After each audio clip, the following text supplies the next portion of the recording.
Formula One on 5 Live. Hello and welcome to Suzuka Circuit here in Japan. It is a glorious afternoon, sunny, very hot, around 27 degrees air temperature, and the track temperature here at the circuit 46 degrees as we get ready for the Japanese Grand Prix. I'm down on the grid, which is starting to fill up as well. A lot of attention around our pole sitter this afternoon, Max Verstappen. And this circuit has such history in Formula One. It was built back in 1962 and we've been racing here on and off since 1987. And because we used to come here towards the end of the season, several drivers have been crowned world champions here. In fact, 13 drivers in the time that we've been visiting Suzuka. But our current championship leader, Max Verstappen, cannot take the championship this afternoon, even though he starts on pole position. He leads the championship by 151 points, ahead of his teammate Sergio Perez. Max Verstappen will have to wait a little bit longer to seal the championship for himself, but for his team, Red Bull Racing, they can take the Constructors' Championship this afternoon in front of the adoring crowd. Of course, Red Bull with a very close relationship with Honda, who actually used to use this track as a test track. So what a moment it could be for Red Bull Racing this afternoon to take the Constructors' Championship.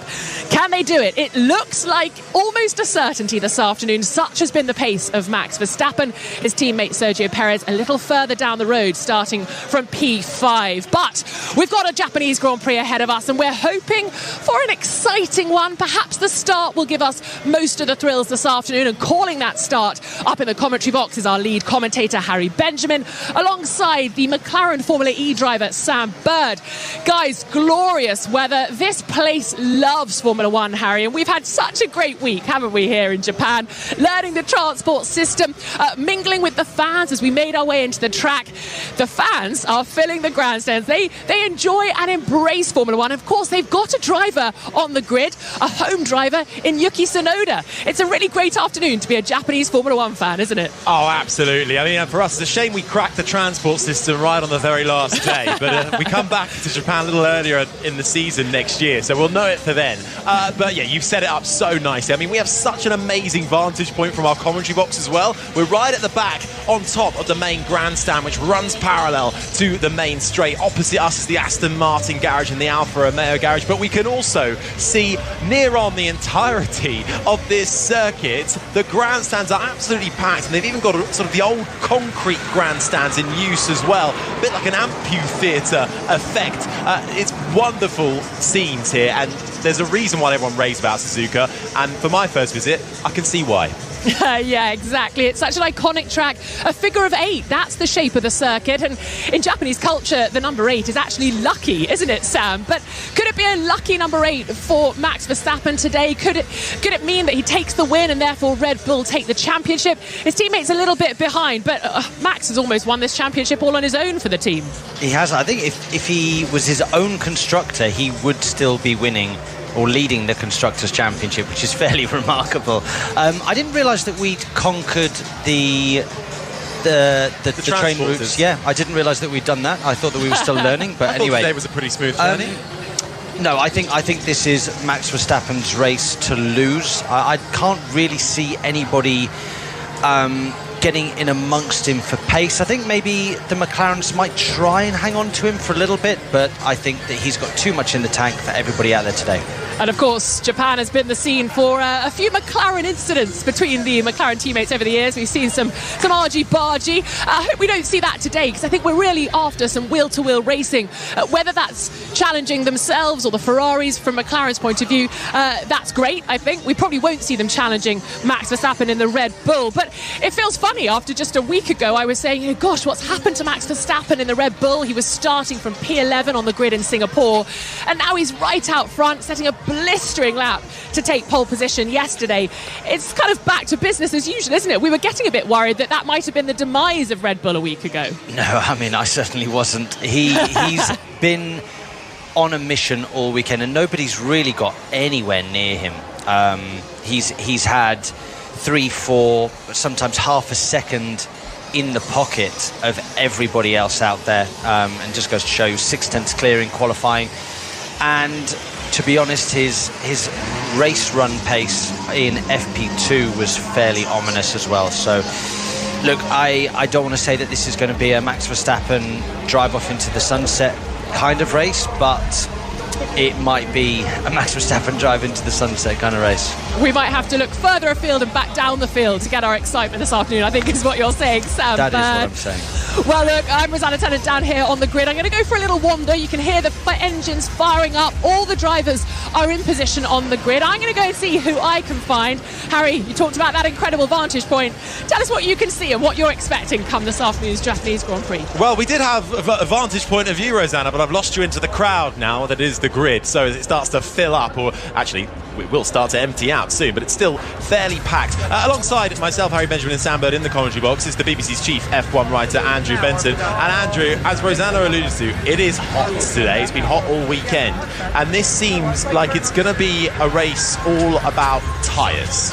Well, it's actually slightly cooler than it has been the last few days, Harry. It's 27 degrees now. It's been topping 30 and going a bit higher than that, actually, for the last few days. But crucially, it's sunnier today than it has been, and that means solar radiation on the track, therefore a hotter track. And even under the cloud cover, the tyres were having a really tough time.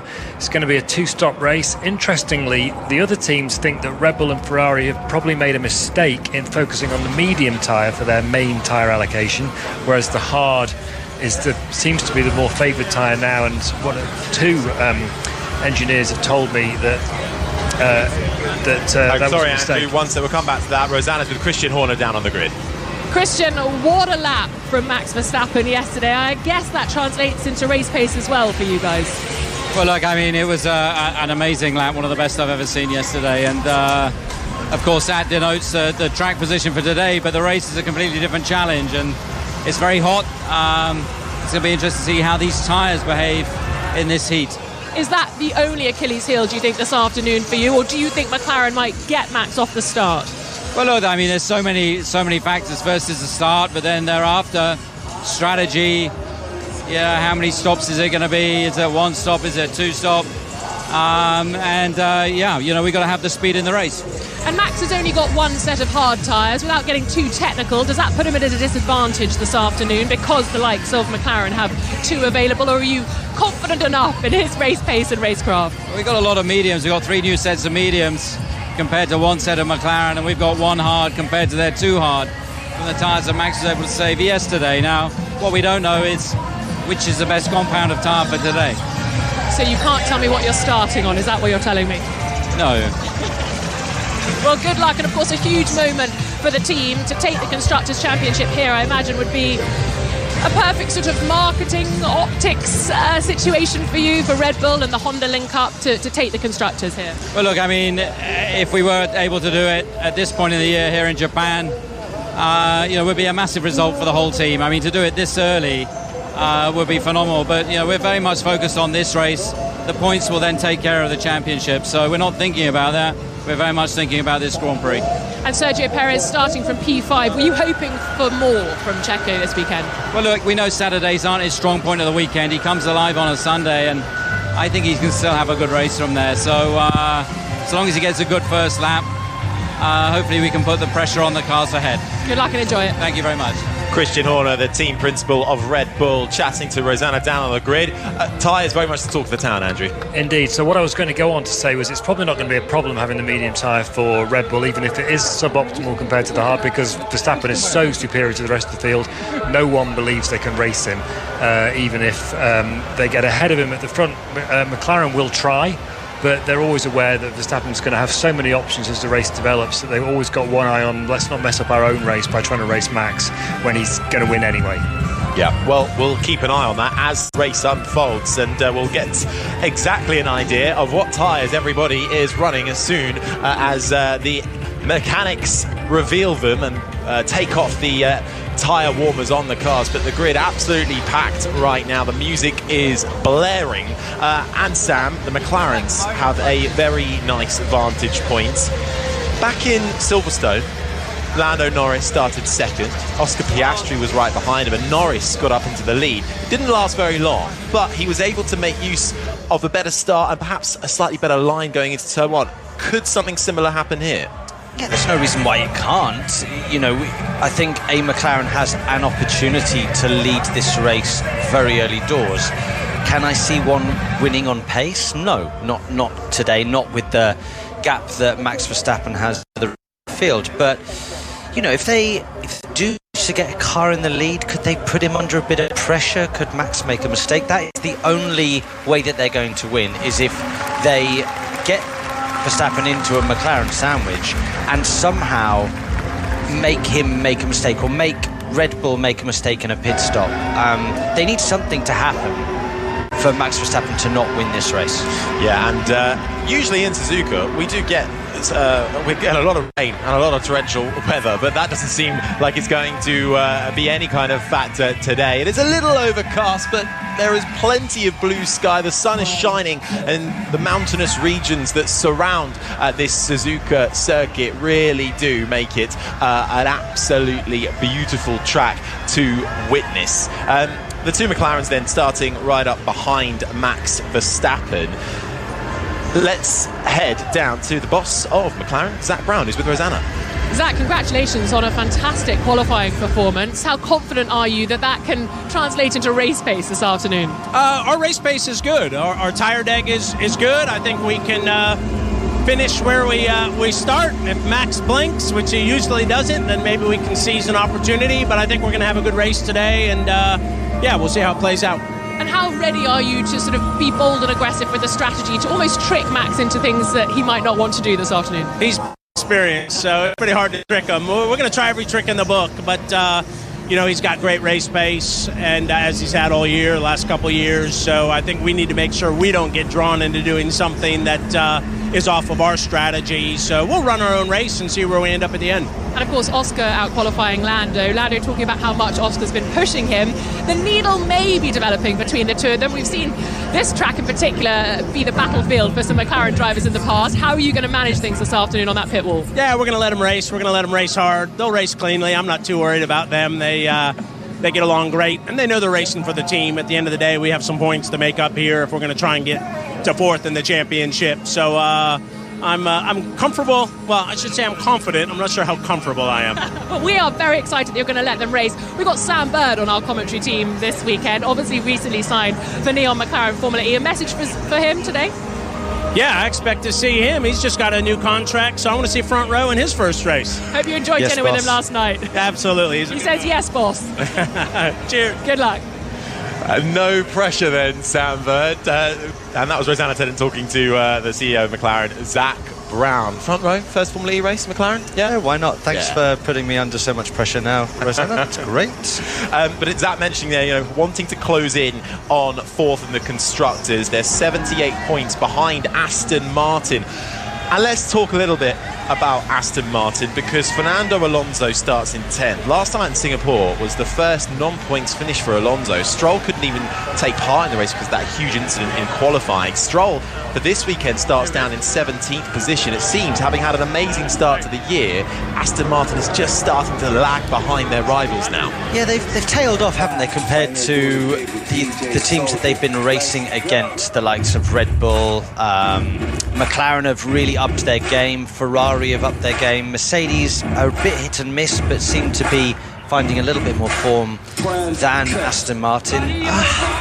It's a difficult one.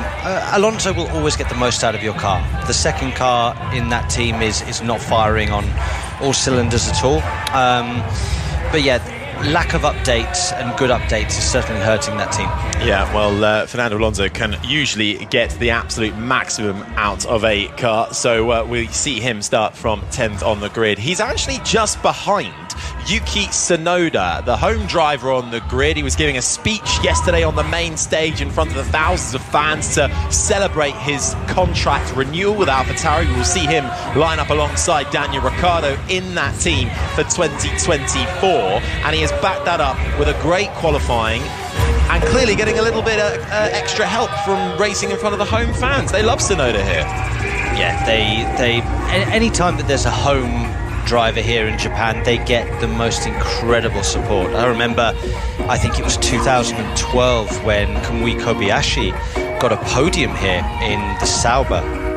It was the most phenomenal result, and the crowd went absolutely wild. I think I was in a commentary box back then while I was doing reserve duties for Mercedes, and this place just erupted. It was incredible to see, and if Yuki Tsunoda can have a great race today, I'm sure we'll see an incredible response from the home faithful. Well, in the last couple of races, Yuki Tsunoda has only raced a lap and a half, so they're hoping for more today, but the drivers have weaved their way to the front of the grid as we are about to get ready for the Japanese national anthem. As everybody starts to stand in the grandstands, Carlos Sainz walks into his position, Oscar Piastri as well, having to put an umbrella up because the sun is absolutely beating down, and Yuki Tsunoda standing tall in front of his home support and with shades on, looking cool, calm and collected as well. But as we are getting ready for the Grand Prix, which will get going at 6 o'clock in the morning back in the UK, we will now pause for the Japanese national anthem here at the Suzuka circuit.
The cheers and applause for the Japanese national anthem to grandstands that are absolutely packed out as the drivers now make their way from the front of the grids for their cars and start to do their final bits of preparation as the flyover begins as well. The fighter jets course over the Suzuka circuit. We will get lights out from 6 o'clock in the morning back in the UK. It is a big weekend of sport though across BBC Radio 5 Live. It's Premier League Sunday from midday this afternoon. First big game to keep an ear out for. It's the North London derby. Tottenham versus Arsenal. Live commentary on 5 Live from 2 o'clock in the afternoon with updates as well on Brighton Bournemouth, Chelsea Aston Villa and Liverpool West Ham.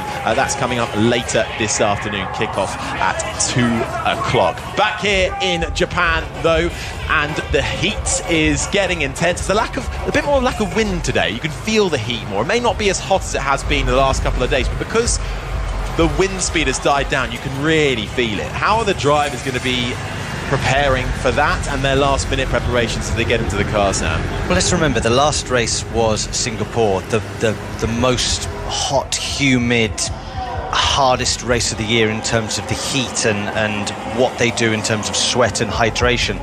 So this one, to be honest, in that respect, is quite simple and easy compared to Singapore. It's actually quite good that this one is after. This one would be very difficult had they not have had Singapore before, but if you can do Singapore, you can do this one no trouble at all. If we look further back at the grids, there is an empty grid spot where Logan Sargent should be lining up. He had a big crash in qualifying, so much so that he wrote off the chassis, and Williams have worked hard all night long. They've managed to get the car ready, and he will start from the pit lane with an additional penalty as well, but that's a lot of pressure for Sargent, isn't it, who is under pressure. Oh, you love that word. You love the word pressure. He is under pressure. He is very much under pressure. Oh, hang on, Sam, we'll come back to you. Let's hear from his boss, James Vowles. James, a difficult day and night, I imagine, for the team getting Logan Sargent's car back together, but how's Logan sort of bounced back? How's his confidence? He's doing incredibly well with that. It's always a huge setback, but he took the positives out of what was yesterday. And the positives are this: up until the accident, he was line on line in terms of performance relative to Alex, and that the whole weekend he's been building up towards it. the accident themselves was just coming on throttle fractions of a second early. It's frustrating. It's an enormous accident. He's frustrated himself. But the car's now back together, and he knows that he has an opportunity today to reset and move forward. And of course, starting for the pit lane will make things very difficult. But how encouraging are you going to be to make him make those passes and really go for it this afternoon? I mean, I think the truth behind today is we don't have the fastest race package behind it. We're, of course, behind him and Alex 100%, but we have to be realistic.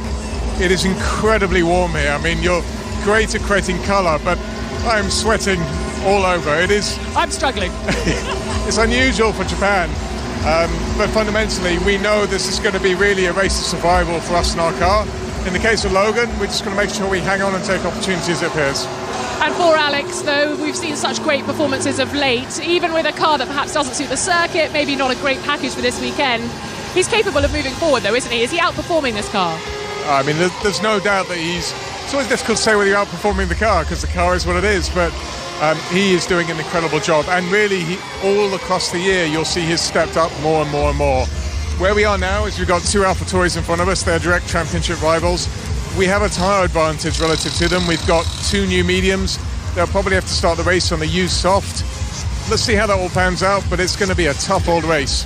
That's you as team principal of Williams. As strategist, James Bowles, are we seeing a 3-stop this afternoon, or can you make a 2-stop? Or even some people may, right at the back, do a 1, I guess. I think one's not going to happen, but I think you're pretty well into the 2 camp unless the safety car happens at the right time. Okay, good luck. Thank you. Well, it always helps, I suppose, when your team boss is supportive of you, and that's exactly what Logan Sargent needs right now.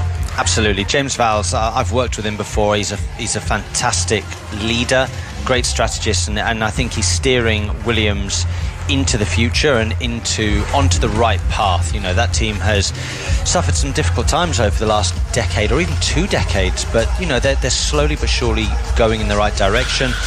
Logan is under pressure personally and from the team. I think he understands that the driver that actually is next door to him in the pit lane, Liam Lawson, is wanting his job and is hungry for that seat and wants a full-time race seat in 2024.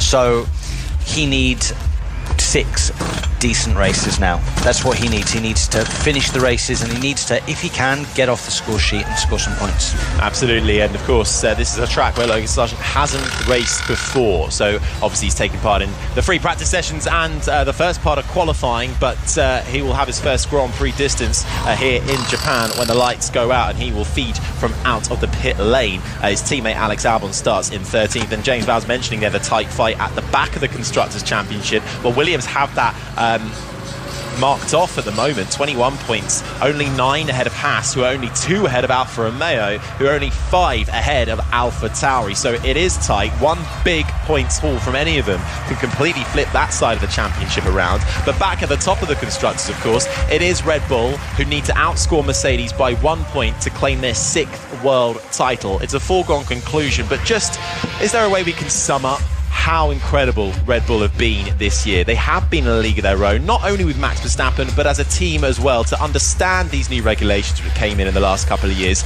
and get on top of them so quickly and find their way back to the front.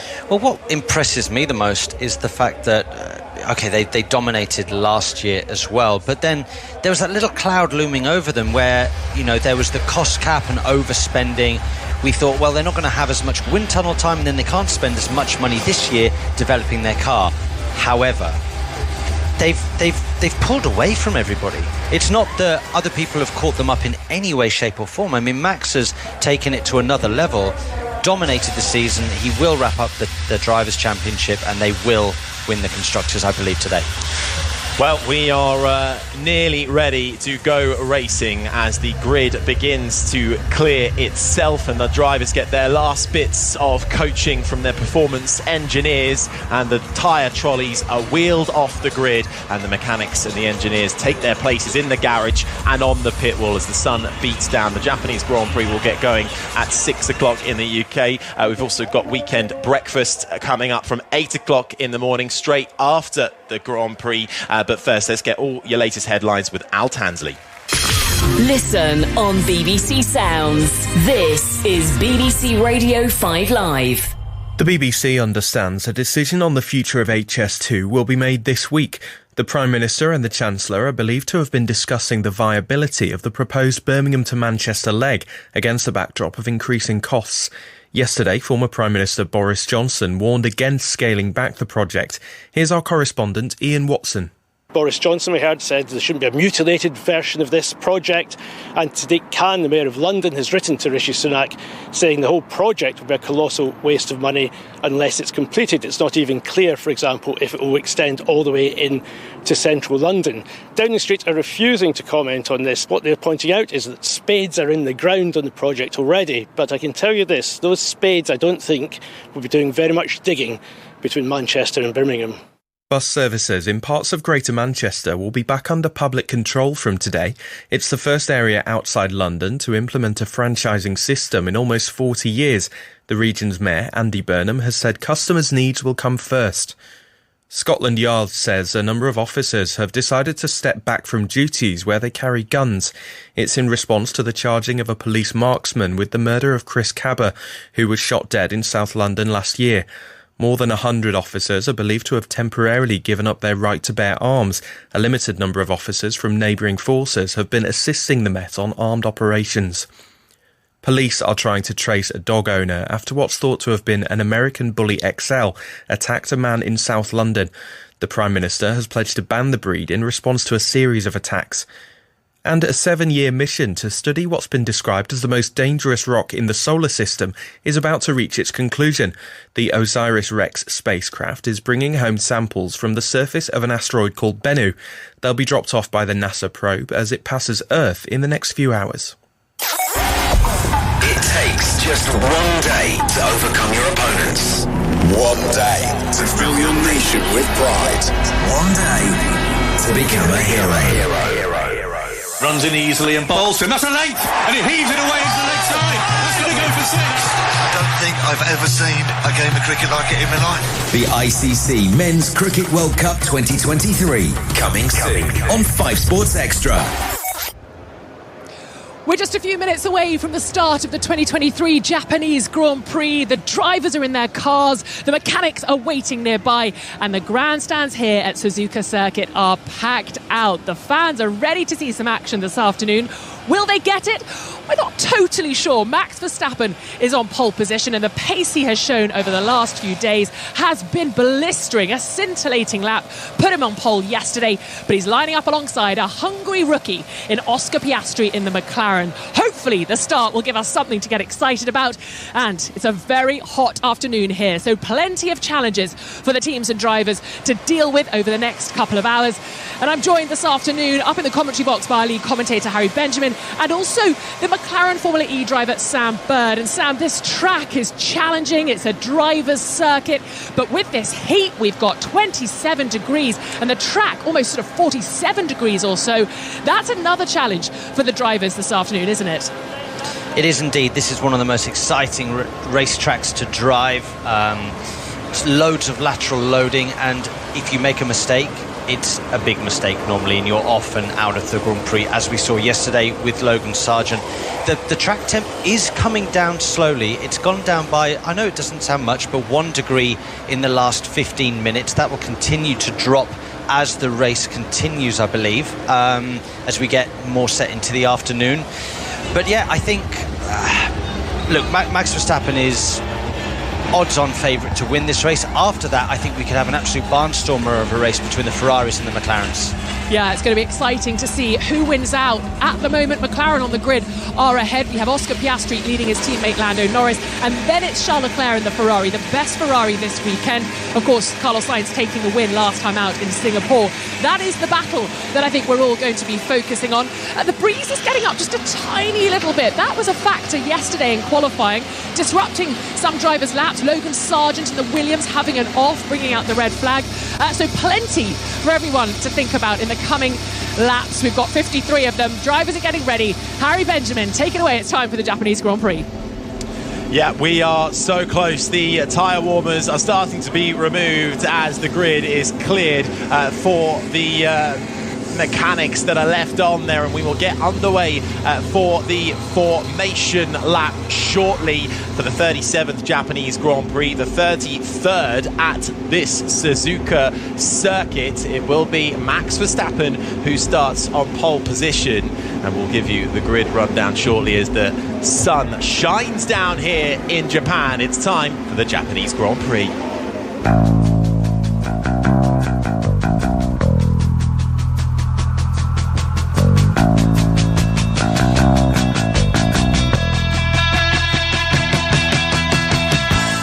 Well, it's his 29th pole position. Max Verstappen starts alongside the McLaren of Oscar Piastri, his first front row start for a Grand Prix for the Australian rookie, who outqualifies his teammate Lando Norris in third. Charles Leclerc equally outqualifies his teammate for the first time in 4 races. He'll go from 4th in front of the second Red Bull of Sergio Perez. Carlos Sainz, the Grand Prix winner from Singapore last time out, starts from 6th in front of Lewis Hamilton, with both Mercedes struggling with a Merc that is on the edge. He's just ahead of George Russell. Home hero Yuki Tsunoda gets a top 10 start from 9th in front of Fernando Alonso, who rounds out the top 10. Liam Lawson in his 4th Grand Prix, substituting for the injured Daniel Ricciardo, is 11th in front of the Alpine of Pierre Gasly and the Williams of Alex Albon. Esteban Ocon finished 4th here last year. He'll start 14th in his Alpine, in front of Kevin Magnussen, who outqualifies Nico Hülkenberg 2 times in a row, in front of Valtteri Bottas from 16th in the Alfa Romeo. Lance Stroll is 17th in the Aston Martin, in front of Nico Hülkenberg. Zhou Guanyu is the 19th and last car on the grid, with Logan Sargent, after his crash in qualifying, will start in his Williams from the pit lane.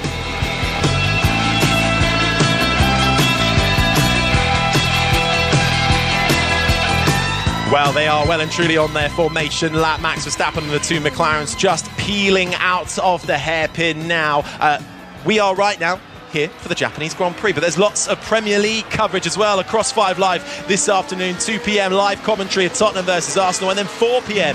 build up to Sheffield United against Newcastle ahead of a 4:30 kickoff right here on 5 Live, and weekend breakfast with Chris and Eddie, all the biggest news and sports stories straight after us here in Japan from 8 o'clock. But right now it is all eyes on this Suzuka circuit for the Japanese Grand Prix, the 16th race of the 2023 Formula One season, with myself, Harry Benjamin, the McLaren Formula E driver, Sam Bird is alongside me, Rosanna Tennant down in the paddock, and we have the BBC's chief F1 writer, Andrew Benson. And Sam, Max Verstappen already coming into the last couple of corners of this formation lap. What are the drivers doing right now as they peel onto the grid? So now they'll have a designated number of burnouts that they will do, that the engineers will have told them to do, and the length of them as well. Basically, that's to get the external tyre temp on these Pirelli tyres.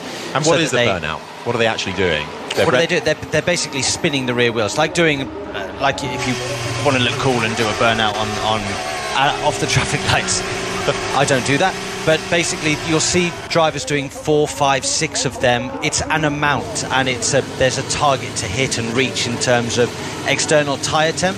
It looks like most of the front runners up to George Russell are on the medium compound tyre. Then you've got a group behind who are actually starting on the soft, starting with Yuki Tsunoda, Fernando Alonso and Liam Lawson as well, taking a chance and going soft at the start.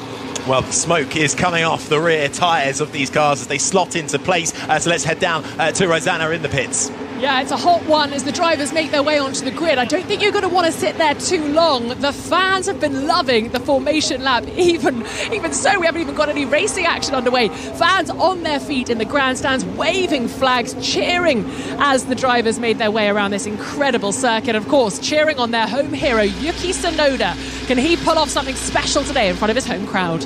As the sun beats down here in Suzuka, the final car on the grid, Zhou Guanyu, peels into his grid spot. 19 cars on the grid, 1 in the pit lane. We are about to go racing for the Japanese Grand Prix. It's Max Verstappen on pole. Oscar Piastri in the McLaren is alongside him. It's all eyes to the lights and foot to the floor as we go racing in Japan. And it's an even start from the 2 on the front row. But Max Verstappen has to cut across to Oscar Piastri and defend. There's a huge crash in the background. Lando Norris tried to find his way through on Verstappen, but Max Verstappen holds firm and out of turns 1 and 2 as they now head up through the S's, where it starts to concertina up. Verstappen leads ahead of Lando Norris and Oscar Piastri. Then come the two Ferraris, but there was a big incident towards the back as they went into the braking zone for turn one. A couple of cars coming close together. The two Alpha Tauris in the middle of the pack, scrapping for a piece of tarmac as they go wheel to wheel. That's Yuki Tsunoda and Liam Lawson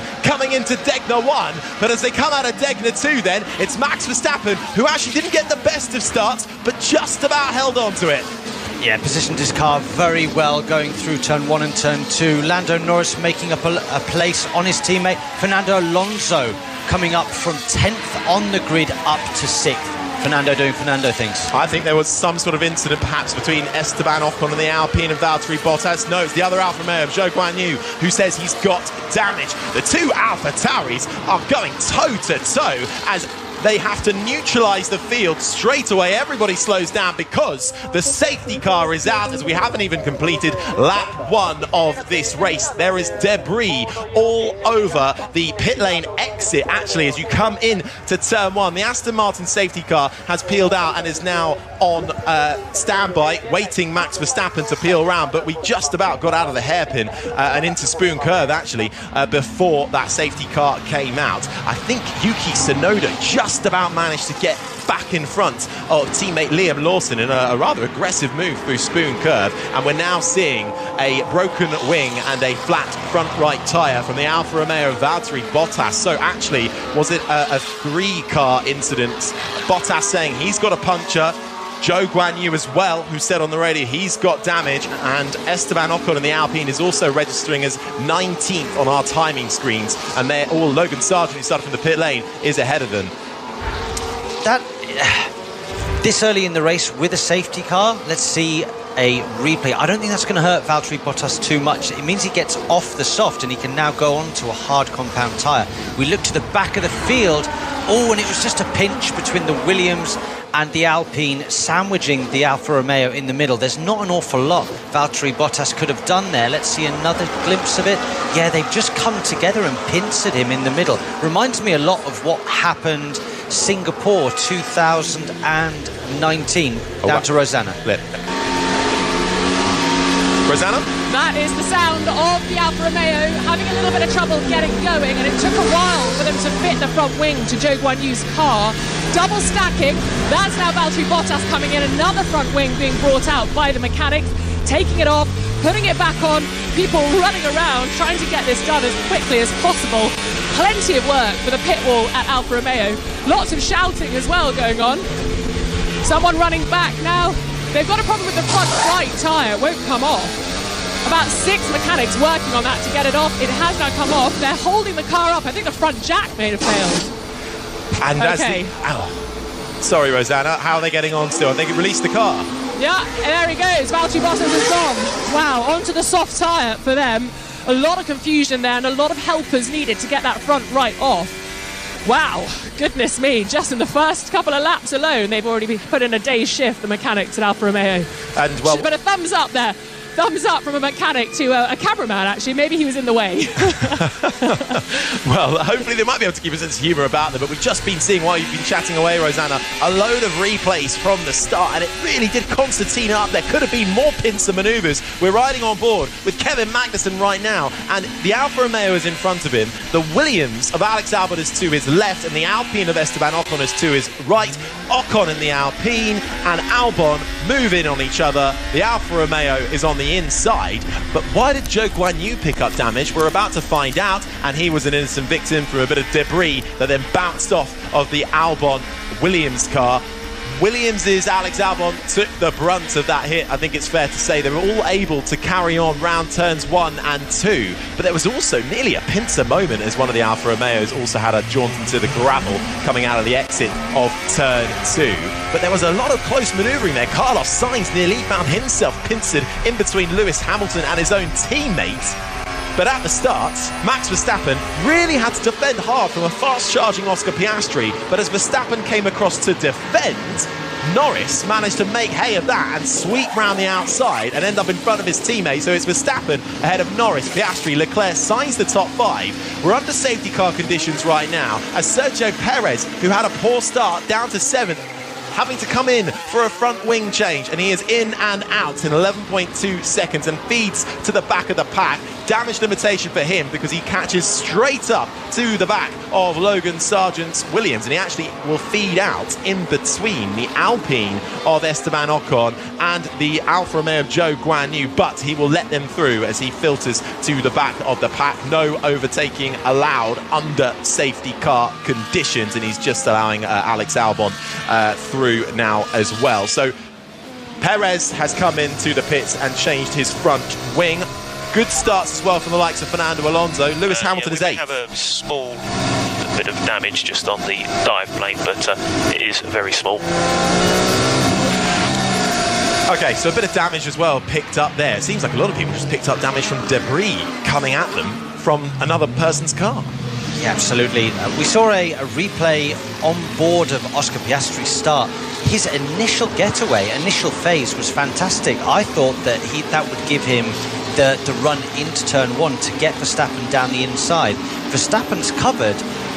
Piastri's had to just back off the throttle just a little bit, and actually round the outside Norris became the main threat to Verstappen, which is how Norris got past, because Piastri lost the momentum because he was so close to the inside. Other people had to take avoiding action because of the issues. Lewis Hamilton was one of them. Actually, he had 2 wheels on the grass before he even got to turn 1. So that's why he's got damage. Sergio Perez has damage due to debris, and obviously Zhou as well. And we're just seeing another look at Valtteri Bottas's change of front wing that Rosanna was guiding us through, and it really was all action as she was referring to a front wing change having to go on, but they were struggling to get the front left tyre on, the front jack failing, and actually them having to push it up with their own hands and their own strength. So there's a lot going on in that Alfa Romeo pit stop. These are practiced day in, day out by these mechanics, but when they practice these events, there's no stress because they're doing it during free practice on a Friday evening or a Saturday morning, and also they're not doing it when there's a puncture on the car or there might be damage on the vehicle. They're doing it to a pristine, clean car, changing one perfect wing to another perfect wing. You're listening to live coverage of the Japanese Grand Prix here in Suzuka for the 16th race of the 2023 Formula One season. We are currently under safety car conditions on lap 4 of 53 after a few incidents towards the back of the pack involving the 2 Alfa Romeos of Zhou Guanyu and Valtteri Bottas, the Williams of Alex Albon, with a couple of other drivers as well picking up damage as a result. That brought out the safety car, but everybody is still in this race. So I actually think floor damage in the range of about 1 to 2 turns rebalancing. I doubt it, but okay. So that was the voice of Alex Albon being told there he picked up some floor damage. He actually took the brunt of the hit as he was a bit of a victim as he moved slightly to the right.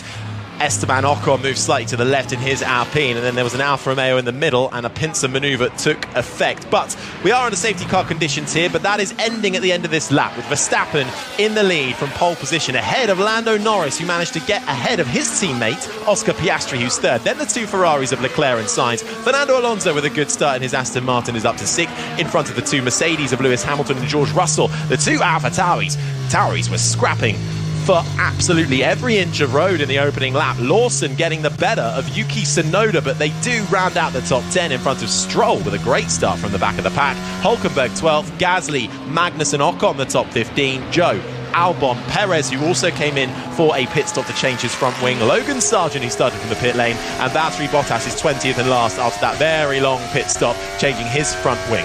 So Hamilton and Russell currently 7th and 8th. That isn't good enough to keep the Constructors' title alive. They need to beat Red Bull need to beat Mercedes by 1 point today. By Max Verstappen winning, that would mean that Mercedes have to wait another year.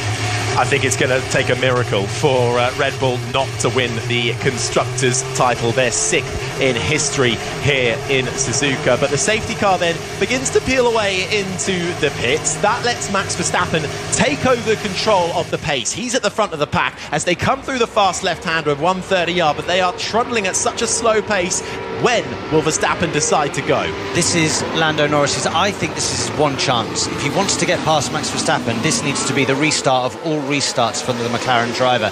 Let's see how Max Verstappen gets away, and he's got away extremely well there. We're back underway and racing here in Suzuka as Max Verstappen puts his foot to the floor, and we're back up to racing speed as they come round the final corner. Verstappen with a good restart ahead of Norris. Then comes Piastri, the two Ferraris scrambling as they turn into 1 and 2. Fernando Alonso is all over the back of the Ferrari of Carlos Sainz as they came into turn 1 and 2, but it's a much cleaner affair on the safety car restart than it is for the original start just 5 laps ago. But Alonso is a man on a mission right now. That car, the body language just seems to be sharper. It's more pointed than the Ferrari. He started from 10th, he's already up to 6th. He is indeed, but remember, he's on the soft compound tyre. Soft compound tyre with heavy fuel load. They could overheat extremely quickly in these kinds of conditions. He's going to want to try and get past those Ferraris, then hold them up. Track position here is key. Yeah, we do believe this is going to be a race dictated by the heat, by the tyres, and that strategy. It's looking like a two-stop at the moment, but that could all change with safety car intervention, further virtual safety car intervention, and how many sets of tyres. Some teams have more than others, and that will play itself out as the race gets going. We've got an Alfa Romeo off into the gravel and into the grass. It's Valtteri Bottas. And I don't think he was too happy about that. It's coming into the hairpin, and actually he was going backwards to do a little U-ey through the gravel, then rejoined the track, and we haven't seen how that happened, but the two Mercedes going toe-to-toe as they come into the Casio triangle. Russell with a late move down the inside. That becomes the outside on Lewis Hamilton, and Russell gets the move done. A sublime move from the British racer, but Lewis Hamilton isn't going to give this one without a fight, and Liam Lawson in the AlphaTauri is using them for a lovely tow down the main straight. But into turn 1, there's nearly contact as Lewis Hamilton sweeps round the outside of George Russell to retake that position. Fantastic racing for the 7-time champion and George Russell in the other Mercedes. Superb racing, but I've got to say, super feisty from Lewis to get him back. That angered him, the fact that George caught him napping a little bit going into the final chicane, and he fought tooth and nail to get the place back. Really great racing. However, that's given Fernando Alonso a little bit of breathing space now, just to look after those soft tyres, almost touching into turn 1. Sam, that was almost how dare you, wasn't it, from exactly. Lewis Hamilton? I'm Lewis Hamilton. Don't yes, ask me like that. Exactly. Yeah, I'm going to get you straight back. And that, I mean, we love to see that, but the Mercedes pit wall must have had their heart in their mouths. This is the sound of Lewis Hamilton and how he did it, managing to utilise the toe, get tucked right in behind his Mercedes teammate of George Russell. DRS is not activated yet. That rear wing slot that opens in the rear wing only when you're within a second of the car in front in the designated zones. Not open just yet. We've also just seen how Valtteri Bottas found himself facing the wrong way in the gravel coming into the hairpin, and it was the Williams car diving down the inside, locking up and slamming right into the side of Bottas, who was the innocent victim. And unfortunately, in a weekend where he really needed a clean race, it was Logan Sargent. Yeah, that was really clumsy from Logan Sargent there. I know he's under pressure. I know it's difficult out there, but that will be looked at by the stewards, and I think that'll be a penalty.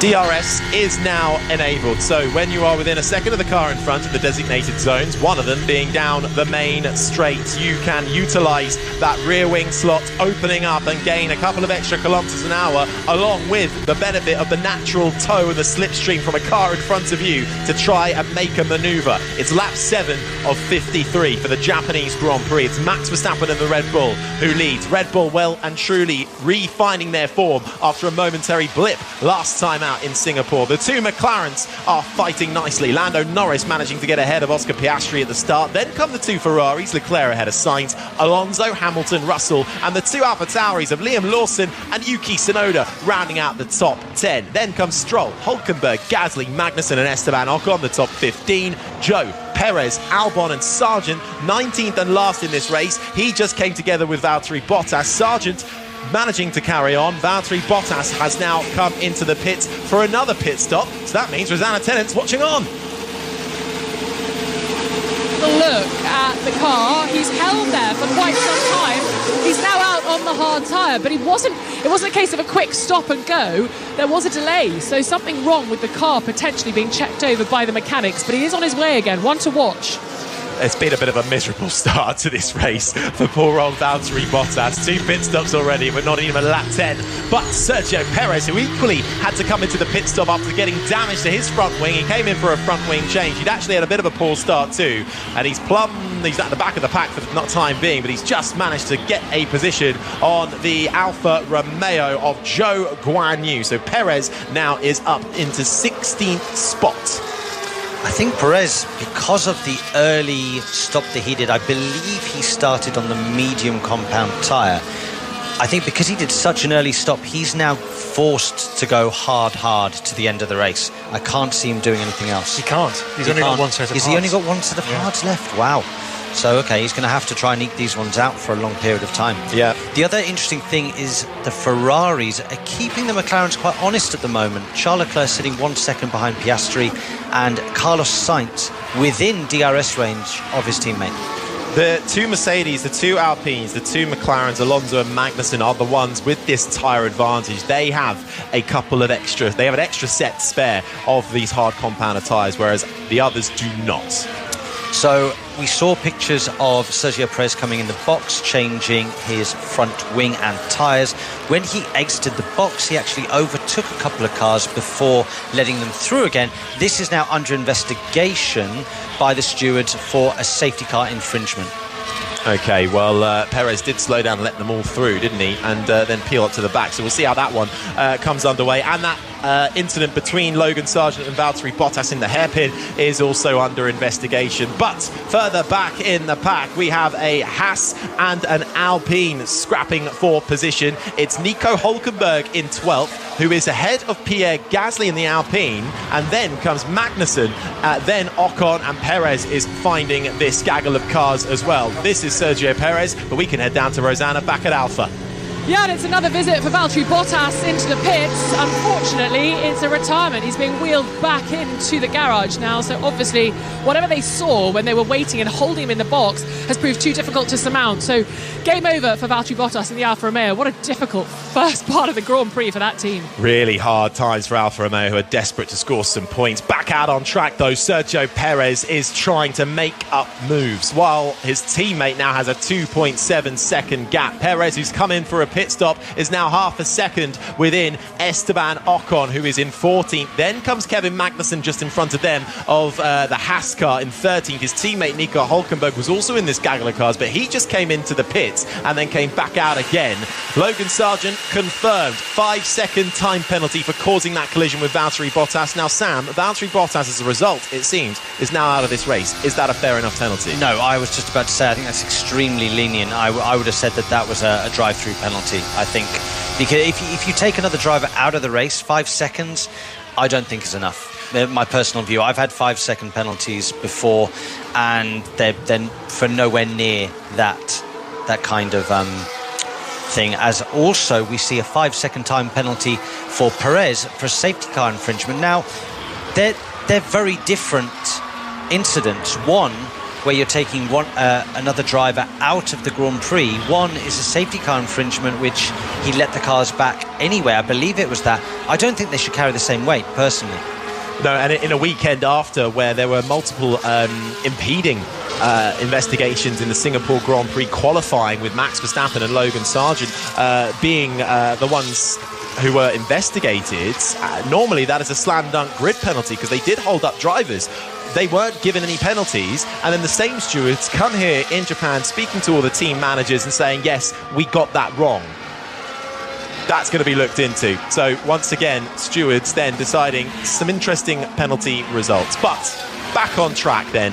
Lap 10 of 53. Max Verstappen leads by 3.5 seconds in his Red Bull in front of Lando Norris and Oscar Piastri, the two McLarens. Then it's the two Ferraris of Leclerc and Sainz. Alonso, Hamilton, who are having a nice scrap at the moment in 6th and 7th, ahead of Russell, Lawson and Stroll now into the top 10. And we're just seeing another look at Perez's pit stop, and as he fed back out into the pit lane entry, he comes out of the pit lane entry, and in doing so, he overtakes two cars. One of them is Logan Sargent, the other one is Zhou Guanyu in the Alfa Romeo. But then he lets them through. But he can't cross the pit lane line. So, but, I mean, they've maybe given him a penalty for stupidity. Why didn't he just back off if he's not allowed to overtake, you know? Yeah, there is also that totally, as well. Totally unnecessary, but I struggle to see how that carries the same weight as someone else harpooning another driver out of the Grand Prix. That's what I don't get. As Liam Lawson pits from the top 10, going from the soft tyre to the mediums. So the next stint for the AlphaTauri driver is on the medium compounds. Yeah, his teammate Yuki Tsunoda pitted the lap prior to that as well. There's a nice battle going on behind Kevin Magnussen, although he has now succumbed to the Alpine of Esteban Ocon, who has managed to get through down the main straight and into turn 1. So Ocon is now in 11th. Then comes Kevin Magnussen, who outqualified his teammate Nico Hülkenberg for the second time in a row, where Hülkenberg has really had the upper hand in qualifying pace this year. But Sergio Perez is now all over the back of Kevin Magnussen in that Haas. You're listening to Sainz. The DEG is as expected. DEG is as expected. Yeah, in between plan A and plan B. Okay, so degradation as expected. Ferrari not deviating at the moment to anything further than a plan B. Sergio Perez down the inside, getting very close to the back and the left rear tyre of Kevin Magnussen's Haas, but can't find a way through there. Perez made a fantastic move in that very corner on Lewis Hamilton back in 2012 when he was in the Sauber and barged his way past, I think trying to do what Logan Sargent failed to do with Valtteri Bottas. But just as Perez was inching closer, coming into the double left-hander of Spoon, he runs out wide and he's lost all that advantage and ground he'd made up and falls a couple of tenths back behind Magnussen. And it looked quite clumsy. A couple of mistakes on this lap for Sergio Perez. One at the hairpin at turn 11, locking up, nearly hitting the back of the Haas car, and another at turn 13 in the middle of Spoon Curve. But let me tell you, on these hard compound tyres on this circuit, when you're at that close proximity to another car, you're in a bad aerodynamic position with you're getting the dirty air from the car in front. Makes it very difficult to stop the car well. You can have front locking, and also you get a lot of understeer because you simply don't have the air forcing the car onto the ground. You're listening to live coverage on BBC Radio 5 Live for the Japanese Grand Prix and across BBC Sounds. Max Verstappen currently leads. Myself, Harry Benjamin in the box alongside the McLaren Formula E driver Sam Bird, and Rosanna Tennant is down in the pits. Yeah, the pit lane's been a little busier than usual, or than you would expect at the start of a race. Of course, we had the safety car. That obviously gives the teams and drivers something to think about, and we've had teams with damaged drivers retiring, the likes of Valtteri Bottas, but drivers coming in a little earlier than Pirelli, the tyre manufacturer, were predicting. They thought we would see people, there's a big something going on. Oh, Rosanna, we were watching it and grimacing as Perez tried it once again down the inside at the hairpin. He was very close to the rear left of Magnussen's tyre last time round, and this time there is contact, and Kevin Magnussen is spun around. There's a bit of debris on the outside line of the hairpin. Magnussen does a nice little 360 as he gets back going again, but Perez then trying a move, that exact move that he tried back in 2012. I'm front wing damage again. And confirming he has front wing damage, and I think Magnussen picking up some damage as well. We're now getting a look on board, and it was a bit of a hefty hit for Perez, his front right as well. Lucky not to get away with any suspension damage, at least initially. Magnussen turning in. Who's at fault for that one? Completely 100% Sergio Perez's fault on this one. I just feel like on those hard compound tyres, you don't have the grip, Sergio, to do that at that corner. If he'd been on the softs or the mediums, maybe you can get away with that, but certainly on the hard compound, you don't have the mechanical grip from that tyre and the grip from the rubber, as both drivers, both Sergio Perez and Kevin Magnussen, are now in the pits. They're both going to have to be checked for damage. Sergio Perez is going to have a new front wing. They're going to both have to have another set of tyres. That's his set of hard compound tyres done for, and now it's anybody's guess as to what he does for the rest of the race. In fact, it looks like he's got that 5-second time penalty that he's doing now, but I wonder what they're going to do with tyres now. Well, as Perez changes his tyres, I think he's putting on the softs. Rosanna's down in the pits. Yeah, he's just come in to change his tyres, and I'm just watching as the mechanics go back in. I'm a little far away to see what he's chosen. It is the soft, yeah. It is the soft tyres, so really disappointing from Perez. But wasn't that fairly similar to the Logan Sargent Valtteri Bottas incident as well, or something different there, Sam? No, it was different in respect to Perez was overtaking down the inside. Valtteri Bottas was actually outbraking and overtaking Logan Sargent round the outside, and Sargent just locked up on his own and then half-harpooned Bottas out of the race. Virtual safety car deployed. As Oscar Piastri from third place comes into the pits. Has he timed that well? It's a little bit of a slow stop, but Piastri in, and he's fitted a set of the hard compound of tyres. He will feed out just behind the Alpine of Pierre Gasly. So Piastri coming into 9th spot. Virtual safety car, I imagine, is out for the debris for Kevin Magnussen's Haas, which was harpooned out the way by Sergio Perez's Red Bull. Perez and Magnussen both coming into the pits. It's been a bit of a clumsy race so far. It has been a little bit clumsy and a bit strange. That's a good call, I think, by McLaren. I'm a little bit concerned by that front left tyre. I just heard the gun spinning up a little bit too much on the revs, and a couple of sparks flying up as the gun was at the end. Doesn't feel right. Okay, copy. Well, that was Sergio Perez saying his car doesn't feel right. Wouldn't be at all surprised that there is something wrong with that Red Bull. It's taken a bit of a knocking in these opening 14 laps. You just heard Alex Albon coming out of the pits as well. That Williams still in this race after getting the biggest whack of them all coming into turn 1 as the virtual safety car is now ending. It's quite fun to see so many pit stops in a race. We're used to having one stoppers all the way through. 2-stop, 4-stop strategy now? Yeah. Green flag racing then back underway here in Suzuka for the Japanese Grand Prix. Max Verstappen leads Lando Norris by almost 9 seconds. Then comes Leclerc in third, Sainz is fourth, Hamilton, Russell, Stroll, Gasly, Piastri, who's just pitted, and Esteban Ocon the top 10, and currently the point standings in a race where Red Bull can clinch the Constructors' title. All they need to do is score 1 point more than Mercedes, and it well and truly on course to do that right now. Now, just something really odd that I've noticed. When they crossed the line at the start of the previous lap, Verstappen was 5.3 seconds ahead of Norris. The VSC came out when Piastri was in the pits, so basically when Norris and Verstappen were entering turns 1 and 2. The VSC ended and Verstappen is 9.1 seconds ahead. It's supposed to neutralise the field. You're not supposed to gain or lose time. So how on earth has that happened? I really don't understand that. We were all scratching our heads on that one, looking at the gap as they went through 130R, thinking, where's Lando Norris? But he was nowhere to be seen.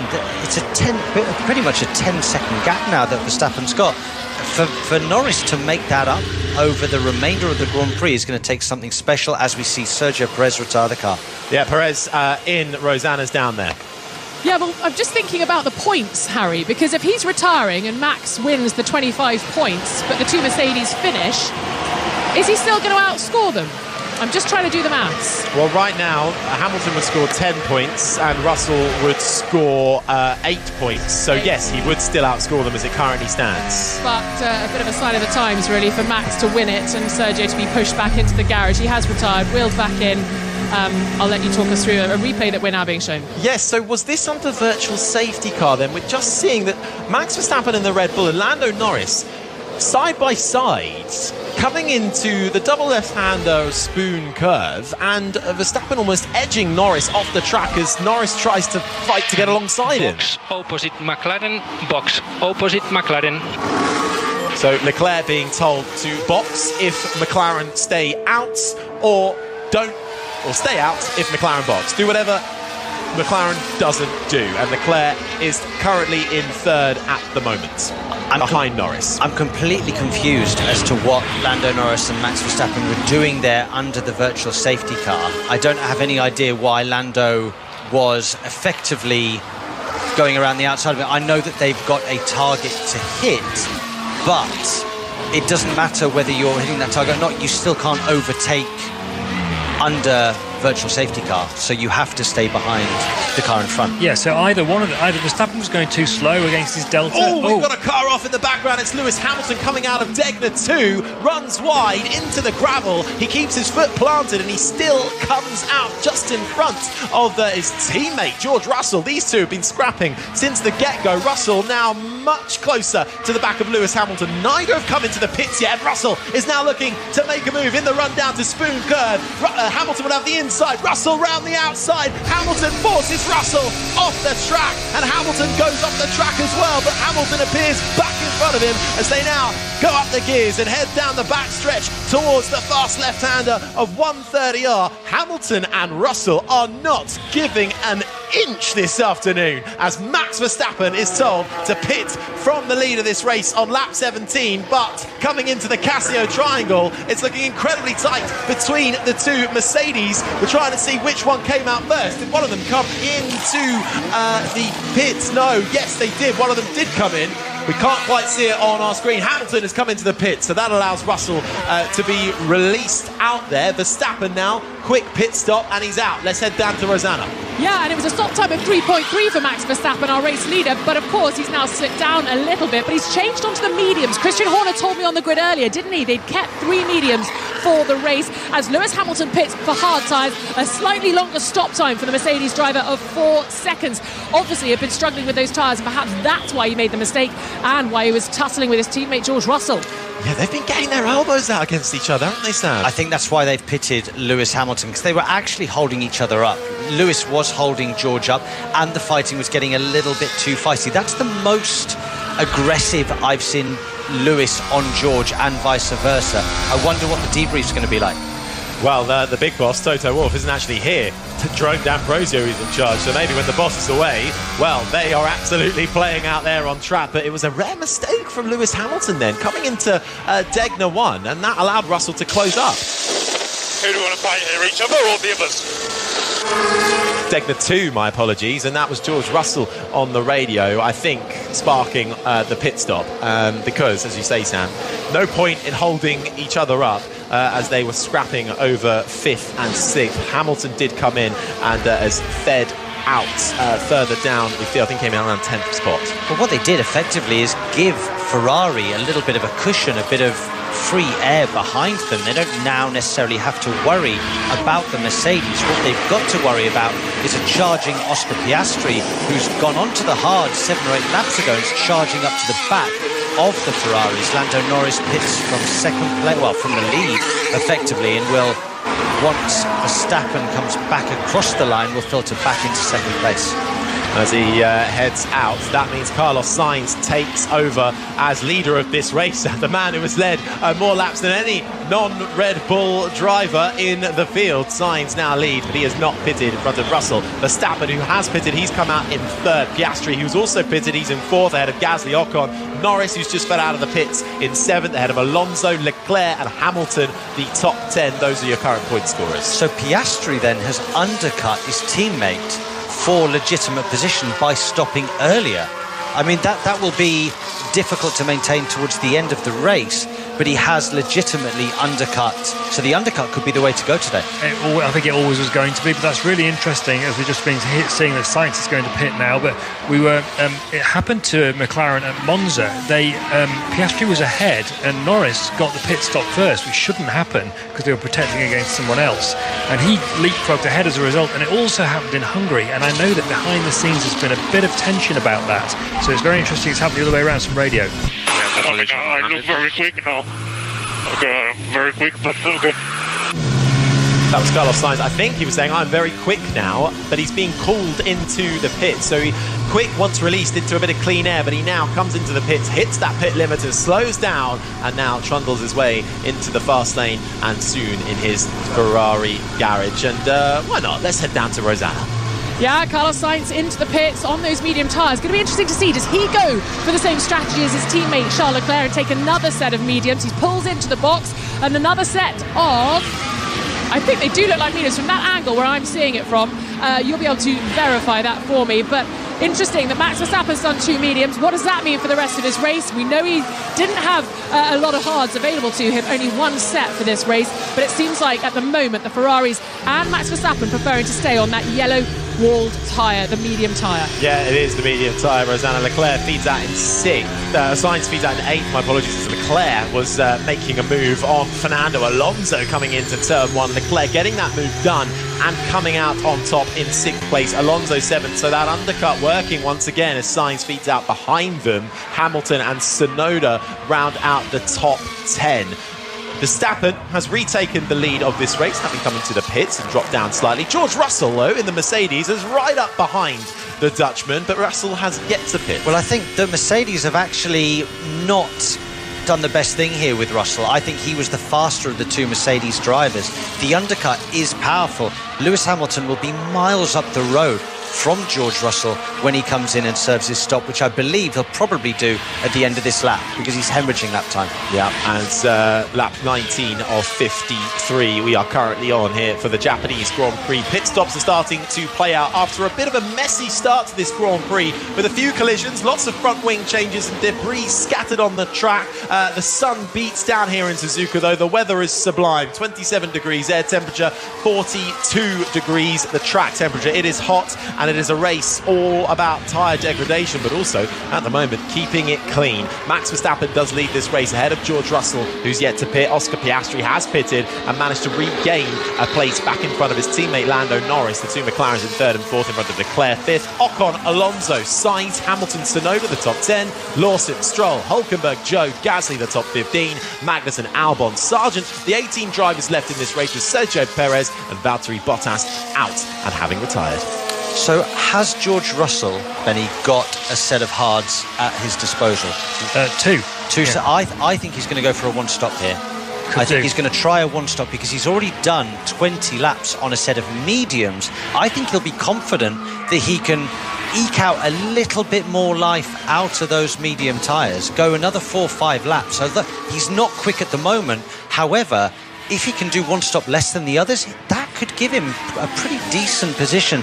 Come the last 4 or 5 laps, he'll have to hang on, but it'll be pretty decent as we see Carlos Sainz fighting wheel to wheel with Fernando Alonso. And Sainz getting that deal done. The Spaniard up into 7th. They were both tucked behind Esteban Ocon, really, in the Alpine, who's staying out on his hard set of tyres. He also has the advantage that George Russell has that you were just speaking about. So perhaps Ocon trying something similar in his Alpine and holding on for dear life. But the faster Ferrari and the Aston Martin are coming for the Frenchman. Consider plan B. Yeah, affirm on the message, George. So Russell considering plan B. Do we think plan B is that 1-stop? Might well be. I think so. Lap 21 of 53, Max Verstappen leads, and on the main straight, Sainz breezes past Esteban Ocon. This is live coverage of the Japanese Grand Prix with myself, Harry Benjamin, alongside the McLaren Formula E driver Sam Bird and the BBC's chief F1 writer Andrew Benson. Rosanna Tennant is down in the pits, and as lap 21 continues, we've also coming up from 8 o'clock this morning on 5 Live, straight after us here in Japan. Chris Nelly here with all the biggest news and sports stories for your Sunday on Weekend Breakfast, and Premier League coverage coming up this afternoon ahead of more Rugby World Cup coverage too in the evening. So Fernando... I was just about to speak about Fernando. Let's just head down to Rosanna. Yeah, we've got an Aston Martin and it's Lance Stroll in the pits. The mechanics just put his arms up in front of him and across them. Seems like we've got a problem for him in the Aston Martin.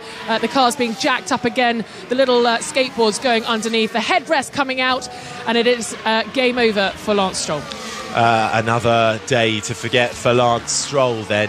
Apologies for cutting in front of you, Sam. Just seeing this little battle unfold in front of us right now. Over 7th spot is Esteban Ocon in the Alpine. Fernando Alonso, though, in 8th, has now got Lewis Hamilton right up in his rear-view mirrors. And Alonso saying to the team, "You've thrown me to the lions." But he stopped so early because he was on the soft compound tyre, and right now he's suffering big time. Lewis Hamilton easily gets past him at 130R, and he's not a happy boy out there, I can tell you that. Those hard compound tyres are not working well at this moment in the race for Fernando Alonso. But what can you do now? He's got to keep on going. He's got to just eke out another load of laps before changing again, presumably to another set of medium or hard tyres, depending on what he's got left. And Lewis Hamilton making very quick work of Esteban Ocon with the help of DRS plus a tow down the main straight. The Mercedes peels out last minute to the inside of the Alpine and gets the move done going into turn 1. Hamilton in 7th, Ocon in 8th, but both of them ahead of Fernando Alonso, who is not a happy bunny out there. Yuki Tsunoda is behind him, but about 10 seconds is that gap to the Japanese racer, who has managed to get back in front of his teammate Liam Lawson. The two AlphaTauris were scrapping very much so in the early laps. The two young racers fighting it out. Of course, Lawson left out of the AlphaTauri team for next year, doing a brilliant job in substituting for Daniel Ricciardo. Where his future lies, we shall see. Not yet revealed, with one seat remaining in the Formula One grid for 2024. Verstappen leads, Russell, Piastri, Norris, Leclerc, Sainz, the top 6, Hamilton, Ocon, Alonso, Tsunoda, the top 10. They are your current point scorers. It's lap 22 of 53. And it now seems it's just slightly settled down for the time being. These first 20 laps have been quite full on. Yeah, looking at the lap times now of the leaders, Max Verstappen clearly the quickest on a mid-37s over the last couple of laps. Then you've got George Russell, who hasn't stopped on a set of mediums, mid-39, so 2 seconds a lap slower than Max Verstappen. Catching him up quickly, Oscar Piastri on an older set of hards. Lando Norris catching him by 7/10 a lap, doing mid-37s as well, a little bit like Max Verstappen. So Lando and Max Verstappen, similar pace, but with that later stop, Oscar Piastri has got the position over his teammate. This is the sound of Fernando Alonso, who is trying everything to get past Esteban Ocon. Got the tow, got the DRS down the main straight, but Ocon moved to the inside and is Alpine to defend from Fernando Alonso's green Aston Martin. Had to momentarily lift off the throttle, retake the racing line. Through turn 1 he went. Ocon still ahead of Alonso. We think Russell will try and do the one stop. Therefore, he is only a threat if we abuse our tyres. Okay, so Lando Norris then being told by the McLaren pit wall exactly what they've just heard from their McLaren Formula E driver, Sam Bird. A one-stop strategy attempt for George Russell. He's about 8.5 seconds back from Max Verstappen. Piastri is closing in on him within a second, and Norris then another 1.8 seconds back from that. Alonso still fighting with Esteban Ocon, but in the other Alpine, Pierre Gasly has just managed to make fairly easy work of Liam Lawson and take 11th spots from the young Kiwi. Gasly now in 11th in his Alpine, and his old team AlphaTauri now behind him. Gasly ahead of Lawson. Joe up to 13th behind them. It's a shame that we're not seeing the Esteban Ocon Fernando Alonso fight. I love it when I get those two on the screen fighting, because they do not like each other because of their history. When they were teammates, they were fairly vocal about that. And I know that when Ocon sees Alonso in his mirrors, or vice versa, they leave no quarter to each other. It is really a hard battle. It's great to watch. Of course, former teammates at Alpine, Esteban Ocon and Fernando Alonso, and that battle is currently unfolding for 8th and 9th. Further down the field, Williams are currently plumb last of the runners. Alex Albon is out there in 15th, and we can just see from our vantage point in the commentary box at the top of the grandstands that run parallel to the main straight that Logan Sargent has come into the pits and is being wheeled back in to his garage, and that looks like it is a retirement for the American rookie, who has had a very tough weekend here in Suzuka. A big crash in the final corner during qualifying, the team essentially having to build him a third car. They received an extra penalty for that on top of the pit lane start that Sargent received, and he's now out of this race. He's pulling away on the straight, man. Yeah, copy. So he knows something. Fernando Alonso is starting to sound a little bit on edge there. He can't find a way through on Esteban Ocon, because that Alpine just having the better of Alonso on the straights.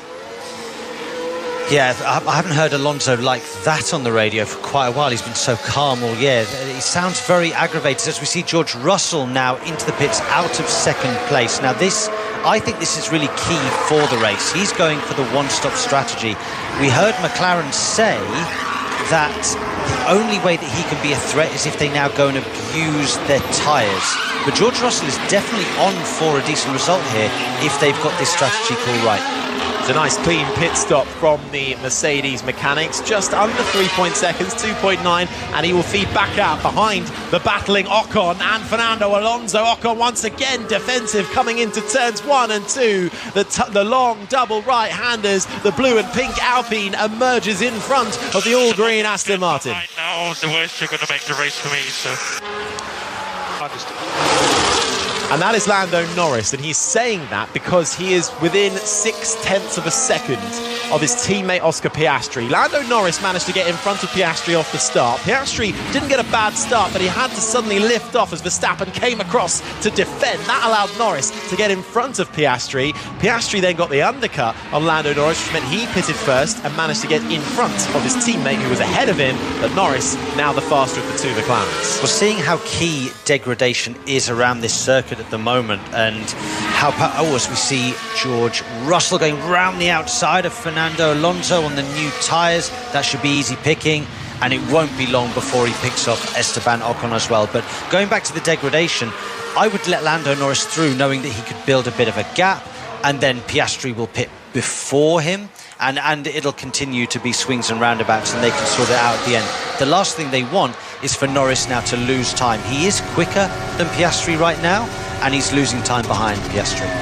This is the sound of Lando Norris breaking into turn 1, who is right onto the back now of his teammate as the sun glares off of the helmet of Lando Norris. It continues to beat down here in Suzuka, this fantastic Suzuka circuit within the mountainous regions that surround this track. Packed out grandstands. The Japanese fans absolutely love this track. Verstappen leads Piastri and Norris for the time being. Here is Norris. What's he doing? It sounds like he is defending, and who is he? That is Oscar Piastri, because that was the voice of Lando Norris. BBC chief F1 writer Andrew Benson is alongside. How are you seeing this one play out, Andrew? Well, I just wanted to update you on the incident that we saw under the VSC with a Red Bull and Lando Norris. Now, it turns out what we got confused by, it was Perez, not Verstappen. Now, Perez was going slowly. Norris was sticking to his delta time, the time you have to stick to under the VSC. But and that's why he lost time to Verstappen. And he couldn't overtake Perez until he got confirmation from the stewards that was okay. It's just ruining the race now. You want George to beat us, then I'm working on it.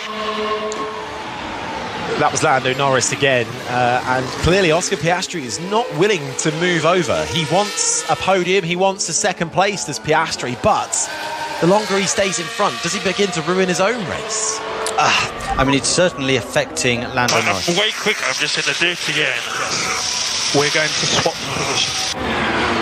And that swap has now taken place down the main straight. That was Lando Norris being told they are going to swap positions, and they have now done that. Norris up into second, Piastri down to third. I mean, Oscar Piastri will be disappointed and annoyed by that, but once he settles down after the race and the engineers sit him down and say, look, we did this for this reason, he will absolutely understand. It was the best call by McLaren to unleash Lando Norris into clean air, see how far he can get ahead, because he is the guy for second place. Let Oscar and probably George Russell fight it out for third, and I would fancy Oscar Piastri for that place.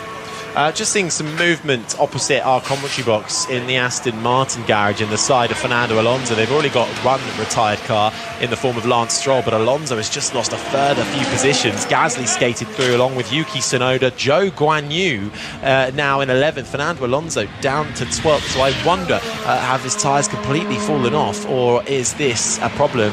There's a problem for Alex Albon in the Williams, who is being told to retire the car, and I again can see him out of the commentary window. He's just pulled in to his pit box. He's put up on the jacks, and the mechanics then getting to work and wheeling that Williams back into the garage. A disastrous weekend for the two Williams drivers, both retiring. This is really turning into a race of attrition, isn't it? We're seeing people retiring left, right and centre, people having issues, the tyres going off. This has been not the normal, stereotypical Formula One race, that's for sure. Now Fernando Alonso battling hard with with Zhou Guanyu. So Fernando Alonso has pitted. Lost a few positions. Well, no, he's pitted for a second time, and now go onto his second set of hards, and that's what you were supposed to do, Sergio Perez. That's how you go down the inside. Don't lock up. Get the full car down the inside before the car turn in, and there we go, a place made up. Nice work from Fernando Alonso, who, yes, was passed by Gasly, and then Tsunoda was closing in at a rate of knots. Was 10 seconds, managed to get it down to 5 before then Alonso screamed enough, came into the pits, and is now back in front of Zhou Guanyu. He's in 11th. Max Verstappen leads this race by 12.9 seconds in front of Lando Norris. Oscar Piastri is third, then comes Charles Leclerc, Carlos Sainz the top 5, Hamilton, Russell, Ocon, Gasly, Tsunoda the top 10, Alonso, Zhou, Hülkenberg, Magnussen and Lawson the top 15, Albon, who has just retired, is still being registered out there, but he is now out of this race, along with Sargent, Stroll, Perez and Bottas, all out of this race. Let's head down to Rosanna. Yeah, just an update on why Lance Stroll has had to DNF. He had a rear wing failure, so when they boxed his car, they had an inspection and had to retire it. Fight with the guys ahead to fight for a proper result. That's George Russell on the radio there, Rosanna. And then both the Williams drivers, the same reason, progressive damage from their respective incidents, which then gave the team concerns over the health of the car. Meanwhile, very strange scenes at Red Bull Racing. Sergio Perez, who we know retired earlier on in the race, has got back into the car, and it looks like they're getting ready to send him out. I'm going to go and have a check and see what's going on there. Are they going to send him out towards the end of the race to get a photo finish for when they take the Constructors' World Championship? Is that what they want? Very bizarre scenes. We have been watching Sergio Perez clambering back into his car. I mean, that is potentially one of the reasons why. If it is just for a picture, then am I a fan of that? I mean, I suppose it's quite cool for Honda, but I think it might be to do with, look, go out there and make sure the car's still okay. You know, you've been in a couple of tussles.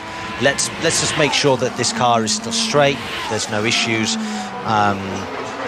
Anyway. Let's head down to Rosanna. Yeah, guys, he's actually going out to serve his penalty. That's what the team are telling me. So, Sam, you might be best placed, or Benny, to explain why that's necessary. Because, Rosanna, if you don't serve the penalty here, that penalty would potentially carry over to the next race. Red Bull won't want that, so get it done now and then come back in again, so that it doesn't carry over to the next race. Smart thinking then by Red Bull and Sergio Perez. With one car then out of this race, we'll see Perez, I'm sure, emerge from his garage shortly. Back out on track though, this is the sound of Fernando Alonso down the inside of the hairpin. He's looking at the back of Yuki Tsunoda's AlphaTauri. Make that the side of Yuki Tsunoda's AlphaTauri. The Japanese racer on home soil is not going to give this one up without a fight. They're going toe to toe, but Alonso will have the inside coming into Spoon, and Tsunoda realises the writing is on the wall. Fernando Alonso gets past Tsunoda up into 9th, Tsunoda down into 10th. Still on for a point scoring finish is the Japanese driver on home soil, but it's still Verstappen in a league of his own on lap 30 of 53. We are over half race distance now. You're listening to live coverage of the Japanese Grand Prix, the 16th race of the Formula One season in 2023, and a race where Red Bull can wrap up the Constructors' World title simply by scoring one more point than Mercedes, and they are on course to do that as it currently stands. But they only have one car left in this race. Sergio Perez retiring. He is actually going to come out and serve a time penalty, so that doesn't carry forward to the next race, which he received for a collision with Valtteri Bottas earlier on in the race.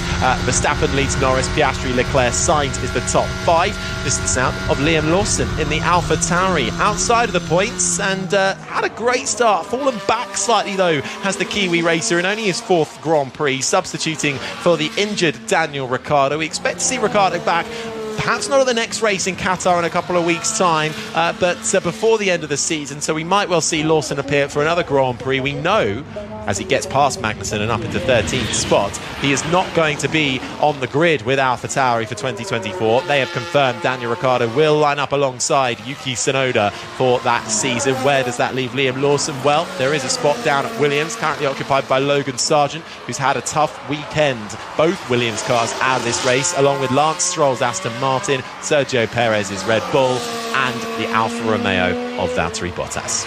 So I think Lando Norris is a shoo-in now for second place, the way that the race is panning out. But the battle for third, I think, could be quite exciting. You've got Oscar Piastri at the moment lapping in the mid-138s. Charles Leclerc, Carlos Sainz, not a million miles behind, so he's got to be wary of them. Then you've got George Russell on the one stop, only 10, 12 seconds behind that kind of group. So they'll come charging back at Russell. It's just a case of whether Russell's got any tyres left at the end of the race to see if he can hang on to that third place. Yeah, only 15 cars left in this race as well, as that is the sound of Yuki Tsunoda coming in for a very quick pit stop by AlphaTauri, and he's fed back out on a hard set of tyres. 2.6 seconds for Tsunoda as he peels out. Lawson goes through, Magnussen goes through, and he should come out just in front of Zhou Guanyu. So Tsunoda then feeds that in 14th, Zhou 15th, and the last of the runners in this race. In a season where we've had a lot of races finish with all 20 cars, right now we're only on course for 15. This really is becoming a little bit of a race of attrition, which didn't really come into the handbook ahead of this race. We all thought it was going to be, right, how long can you make your tyres last? Can they survive the degradation and the heat and the slight change of surface as well for the Suzuka track that a lot of drivers have been picking up on? We've seen a couple of bizarre incidences, haven't we? The one between Logan Sargent and Valtteri Bottas, then we've seen the one between Sergio Perez and I can't even remember, Kevin Magnussen. Kevin Magnussen obviously still going, but the Williams of Alexander Albon having an issue, Lance Stroll rear wing issue. We're currently on board with Lewis Hamilton, who's got this special edition helmet fully chromed out this weekend. Looks like something off Daft Punk. It's pretty cool. However, I don't think he's going to finish in front of his teammate this weekend. They had that mega fight earlier on in the race. Radio Alonso. Just for info, so we had a rear wing failure on the other car. Our car is all okay, and we can see it in data, so we're all okay. If you can minimise curves where possible. And that's Fernando Alonso's team radio for Aston Martin. His teammate retiring, a rear wing failure then, but assuring Alonso all is fine in his Aston Martin, but they're not too happy, or Alonso isn't too happy with their tyre strategy so far. I think all's not fine though, is it? Because they've told him to stay off the curb. So obviously they think the vibrations of what's done that rear wing for Stroll. So that's going to compromise his race potentially a little bit. That was the voice of the BBC's chief F1 writer, Andrew Benson, alongside myself, Harry Benjamin. The McLaren Formula E driver, Sam Bird, is here. Rosanna Tennant is in the pits, and this is live coverage of the Japanese Grand Prix from Suzuka. It's the 16th race of the 2023 Formula One season. But elsewhere, it's a big weekend of sport across 5 Live because it's Premier League Sunday from midday this afternoon. The first big game to keep an ear out for, it's the North London derby, Tottenham versus Arsenal. Live commentary on 5 Live from 2 o'clock. Updates as well from Brighton, Bournemouth, Chelsea, Aston Villa and Liverpool versus West Ham. But also Rugby World Cup action from France continues this evening on 5 Live after England thrashed Chile last night with the quarter-finals now very much in sight for them. Wales take charge this evening off the back of 2 wins in their pool. From 8 p.m. they take on Australia, and we've got you covered for all the live action here on 5 Live. And after us at the Japanese Grand Prix, about 7:45, we'll hand over to Chris and Ellie for weekend breakfast. But beautiful scenes here in Suzuka. Blue skies, puffy white clouds as the sun beams down. It's 27 degrees air temperature. Track temperature is 38 degrees. We are about 93 miles east of Osaka, 30 miles southwest of Nagoya, and then a bullet train ride from Tokyo. The grandstands are absolutely filled to the max, and we have a fantastic vantage point in our commentary box. We are placed right at the top of the main grandstand that runs parallel with the main straight, and we can see opposite us all of the pit lane garages, particularly the Aston Martin and the Alfa Romeo. To our left is the fantastic long sweeping right-handers of turn 1 and 2. To our right is the final chicane, the Casio Triangle, and on lap 34 of 53 it is Max Verstappen who leads with Red Bull and their 6th Constructors World Championship title in sight by 15 seconds over the McLarens of Lando Norris. Then comes Oscar Piastri. Charles Leclerc is fourth in front of the other Ferrari of Carlos Sainz. The two Mercedes, Hamilton and Russell, in 6th and 7th. Gasly is 8th. Alonso is 9th, and Ocon in the Alpine rounds out the top 10 in front of the Haas of Nico Hülkenberg, the AlphaTauri of Liam Lawson and Yuki Tsunoda. Zhou Guanyu is 14th, and Kevin Magnussen is 15th and last of the drivers still in this race in what has turned into a bit of a race of attrition after a lot of collisions on lap 1, debris and some clumsy manoeuvres too. Both Williams of Alex Albon and Logan Sargent out of this race, along with the Aston Martin of Lance Stroll. Sergio Perez is also out of this race for Red Bull, along with the Alfa Romeo of Valtteri Bottas. I bet Fernando Alonso wishes that he'd started on that medium tyre and done what George Russell has done, because that's completely... The difference in their races is extraordinary. Alonso had to pit super early. He's now had to go to a 2-stop race, which has really hampered him. So current models have us under pressure end of race. So if there is any more pace in that, it would be helpful. So that's George Russell's engineer saying about that. But George Russell is catching Lewis Hamilton hand over foot, to be honest. They're going to have to switch the cars round to try and help George Russell in the fight for the podium. But as I was saying, Fernando Alonso could have been in that position. He was ahead of both Mercedes at the beginning of the race. That he'll be thinking that could have been him. He will, and I think what's interesting about that Mercedes battle is I don't know whether Mercedes is going to have to pit Hamilton out of the way, because he was very clearly not keen on George Russell passing him earlier in the race, was he? A couple of times, as it looks like the second set of pit stops are looming, because here comes Charles Leclerc into the pits. Into the pits, hits the pit limiter and then rides along to the Ferrari garage, which is which is the penultimate garage, I should say, at the end of the pit lane, just behind the Red Bull. As he comes into the pit box, he is pushed up on that front jack. All 4 tyres are changed in very quick fashion. It's 2.2 seconds. Lewis Hamilton also into the pit, so they have done that. They've pitted him out of the way of George Russell. It's a 3-second stop for Lewis Hamilton, who will feed out just in front of the Alpine, or the Aston Martin of Fernando Alonso. The Alpine is just behind Alonso and actually comes into the pits. That's Gasly. So Hamilton then feeds out in 7th in front of Fernando Alonso. This will now have a knock-on effect throughout the top 6 now. I think that you'll see both McLarens filter into the pits very soon, and then Max Verstappen can do it in the next 3 or 4 laps, to be honest. It won't really make a difference to him, as we see Oscar Piastri box on the radio. Yeah, box, meaning he is coming into the pits for a change of tyres. It feels a bit Noah's Ark at the front, 2 by 2 by 2, doesn't it? We thought we'd get a bit more fighting between the McLaren and the Ferraris, maybe even the Mercedes, but as the weekend's gone on, Mercedes have looked the weaker of those 3 teams. Well, there's been actual gaps in terms of their performances this weekend. McLaren have been the best of the rest, then the Ferraris, then the Mercedes. And in comes the McLaren of Oscar Piastri then into the pits. Carlos Sainz is behind him on the road as it currently stands. Let's see how quick this pit stop is from the Australian rookie, who slides into his pit box, hits his markers. It's fairly quick work from the McLaren team, 2.6 seconds, and Oscar Piastri is sent on his way on a hard set of tyres, the white-walled compound that Pirelli had brought alongside the yellow-walled medium and the red-walled soft. Now he's come out around 7 seconds behind George Russell, 7 or 8 seconds behind George Russell. He's now got to catch that and overtake George Russell. So George Russell's tyres have got to really fall off the cliff at the end of the race. It's going to be quite a difficult ask. I think he can do it, but it's going to be challenging. They're all going to fall behind Russell, aren't they? All of them. I think Lando Norris, it'll be touch and go. Yeah. It'll be really touch and go. But yes, Piastri, Sainz, Russell, and Hamilton's already also behind him.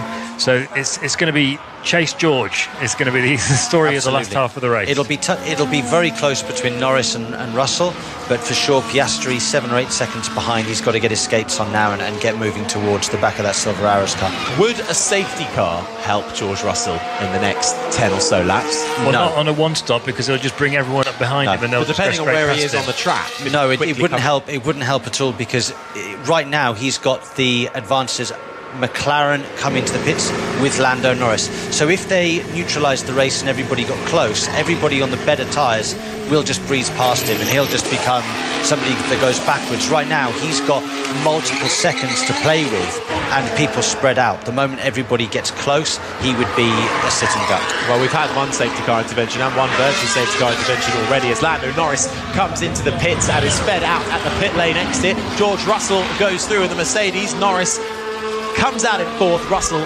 skates through into third. I guess we've been undercut, yeah? Yes, confirmed.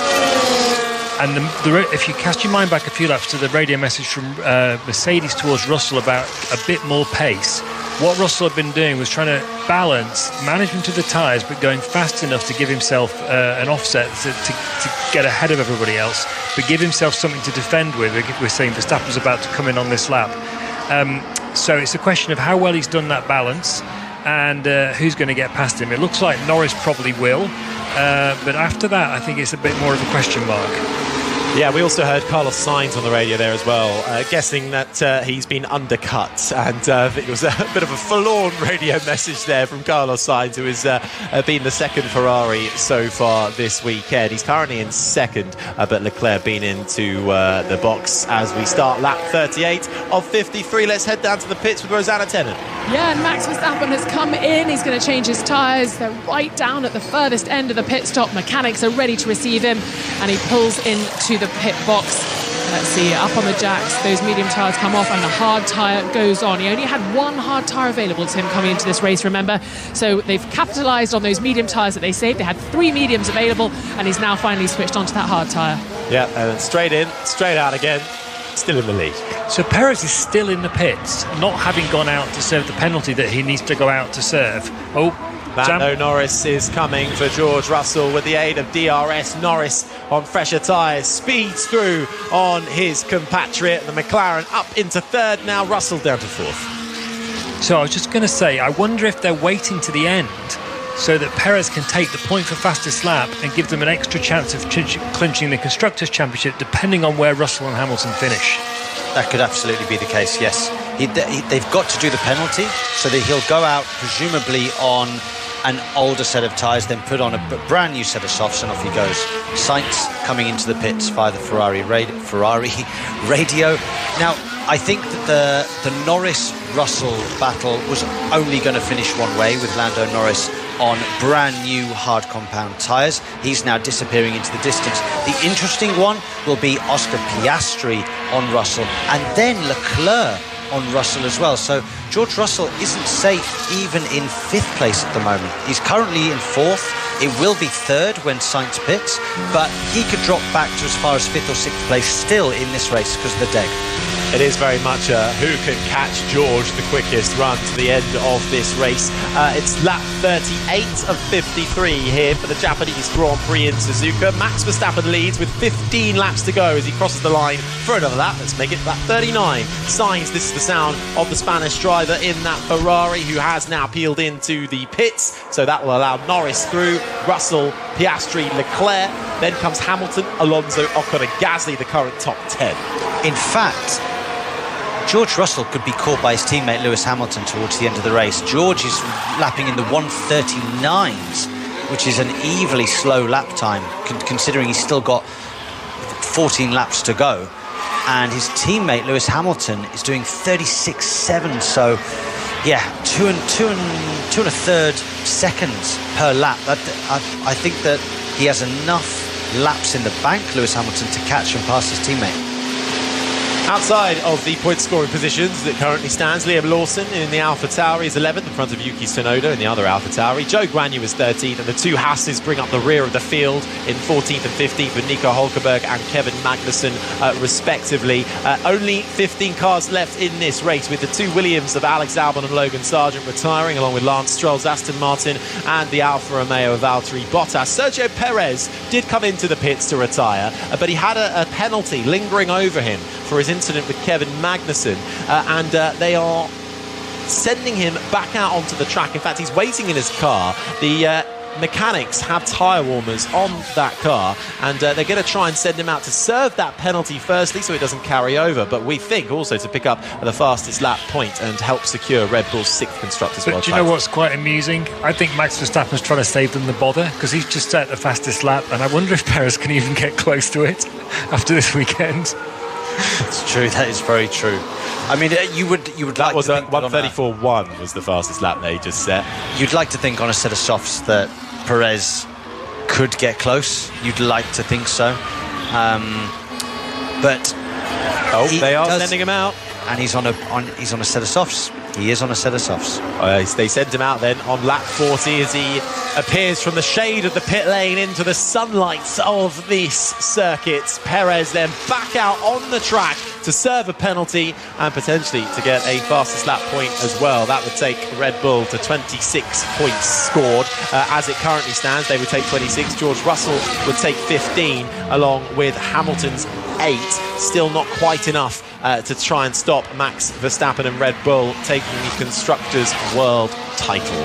Their 6th, it would be a fantastic feat for what has been a utterly dominant season for Red Bull, winning every single race this year up until Singapore last time around. But the momentary blip, it seems, for the Milton Keynes based squad as they are straight away back on form. And even Sam, from practice 1 on Friday, Max Verstappen finding over a second clear of the rest of the field, almost proving a point how we haven't gone away, we're still here, I'm still very much here. He has absolutely destroyed the opposition this weekend, to be honest.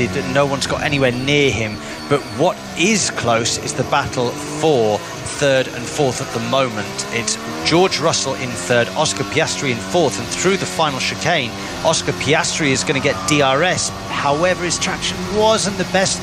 Now he's closing down the main straight. Looks a little bit too far away for me to have a go into turn 1. Yeah, George Russell just closes the door gently there, but I get the feeling that it's only a matter of time before Oscar Piastri gets back into the podium positions. I don't think this strategy is going to work for Russell, is it? It looks like they're probably all going to catch him. I think it was a really good effort to try something different and out of the box, and made other people try something different.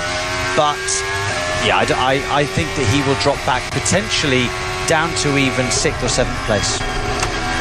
Sergio Perez's return to the race has not lasted very long. He came out and has immediately come back in again as he comes outside the Red Bull garage and gets attended to. But they are sending him straight back out again. So Red Bull, once again, sending the Mexican back out on track. So we'll wait and see how that one all turns out for them. But you're right, the closest gap out on track at the moment is Piastri chasing down Russell. Everywhere else it's kind of a bit stilted out, but Piastri is very much coming, and it's just a matter of time when he can get through on Russell. Well, the reason why Sergio Perez has just come back into the pits again is to do that penalty. So what they've had to do is go round, do the penalty, then go back out of the pits again, because you can't do the penalty and retire the car, because that's then not serving the penalty. You have to then complete a lap afterwards. As Oscar Piastri has a look into the final chicane, now he's going to try the cutback move and try and get good traction, which again, he's not got the best traction out of the final corner. He's a little bit closer this time going down the front straight, but it's going to be very close going into turn 1. George is going to defend the inside. Oscar's going to try and sweep around the outside. Through and it's a great turn move. 1, and Piastri gets the move done on George Russell, who is trying to hold on for dear life on a one-stop on a set of hard tyres that are having to last the rest of this race distance. Piastri gets his McLaren back up into 3rd spot in front of Russell. Next up, Charles Leclerc. Well, that's the headache that Oscar Piastri's got now, is that Charles Leclerc is coming at both of them, and he's actually been... We've not really spoken too much about Charles Leclerc this race. He's been a little bit quiet, but he's been going about his work extremely well. I think that could be the issue for Oscar Piastri come the end of the race, because he has closed down a lot of that gap. I was just getting another look then at George Russell, who did put up a staunch defence. He didn't lie over and let Oscar Piastri through. So the Mercedes man clinging on, but Leclerc already within DRS zone as they come through Spoon Curve, and the papaya orange McLaren of Piastri skates off up the road. Verstappen leads Norris, Piastri, Russell, Leclerc the top 5, Hamilton, Sainz, Alonso, Ocon and Gasly the top 10, and they are the point scorers. Then comes Lawson, Tsunoda, Zhou Guanyu, Hulkenberg and Magnussen, the 15 drivers left in this race. But Sergio Perez did rejoin the race. Let's get some news on him with Rosanna. And unfortunately, he's now retired again, do we say? He's been pushed back into the Red Bull garage, so he's gone out, served that penalty, and now it really is home time for the Mexican driver. Yes, a hard weekend for Sergio Perez, who has not been anywhere near the pace of his teammate Max Verstappen since free practice 1 whatsoever. So a retirement then does leave us still with 15 drivers left in this race. The 2 Williams of Alex Albon and Logan Sargent both retiring, along with the Aston Martin of Lance Stroll and the Alfa Romeo of Valtteri Bottas. The main scenario right now on lap 43 of 53 of the Japanese Grand Prix. Verstappen looking set to win this race with 25 points in the bag, +1 for the fastest lap, would seal a 6th Constructors' World Championship for Red Bull Racing. The 2 McLarens holding on for a double podium finish, Norris ahead of Piastri. But then comes George Russell in the Mercedes, who's been trying to make a one-stop strategy work, but now he is having to cling on for dear life. And next up to make a move will be the Monegasque racer for the Ferrari, Charles Leclerc. And with 10 laps to go, Russell is going to try and hold on in front of that Ferrari. But then comes his teammate Lewis Hamilton, and then comes Carlos Sainz in the other Ferrari. It's how long can Russell keep some life into this hard compound of tyres. Piastri in the McLaren has just got through on George Russell in the last couple of laps, and Leclerc is closing up as they come into the Casio Triangle, the chicane that sees off this lap, the pit lane entry to your right. Round the final corner, Leclerc will get the aid of DRS, the rear wing slot that opens up when you are within a second of the car in front of you, down the main straight, gives you a couple of extra kilometres an hour speed, and down the main straight plus tow. He has a look round the outside, but Russell is placing that car well, Sam. He's placing the car really well, but this isn't... He's not going to hold on to this place, let's be honest. But the fighting that he's doing now is A, hurting the tyres, and B, it's letting Lewis Hamilton cruise up to the back of this pack. Lewis Hamilton last lap, 37.2. Last lap for George Russell, 38.1. We could fit soft, but you would give up 3 positions. Feedback? Yep, that would fit. Copy. Okay, so that's Oscar Piastri being told if there is a safety car for whatever reason, he would like to pit, even if that meant he would lose 3 positions on the track. But with the benefit of fresher tyres, he's confident enough that he'd be able to cut through the field with the limited amount of laps we have left.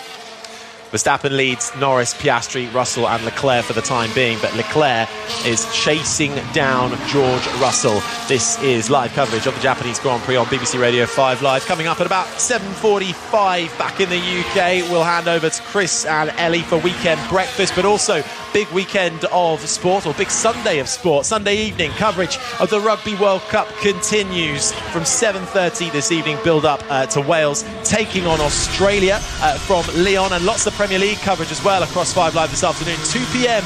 live commentary of Tottenham versus Arsenal, and then 4 o'clock build up to Sheffield United against Newcastle ahead of a 4:30 kickoff right here on 5 Live. But right now we are in Japan, we're in Suzuka in the scorching heat, about 27 degrees, and Leclerc, Charles Leclerc, in that Ferrari in 5th place, is trying to go around the outside of George Russell and the Mercedes. They go toe to toe into turns 1 and 2, and the writing is on the wall for the British racer, who is trying to make a one-stop strategy work and hold on to his set of tyres. But Leclerc finally gets through, and the Ferrari man is up into 4th. Fantastic move by Charles Leclerc. You've got to have a lot of confidence in your rival going round the outside at turn 2, but what a move it was. Fair play to George Russell for giving him the room and fighting so hard.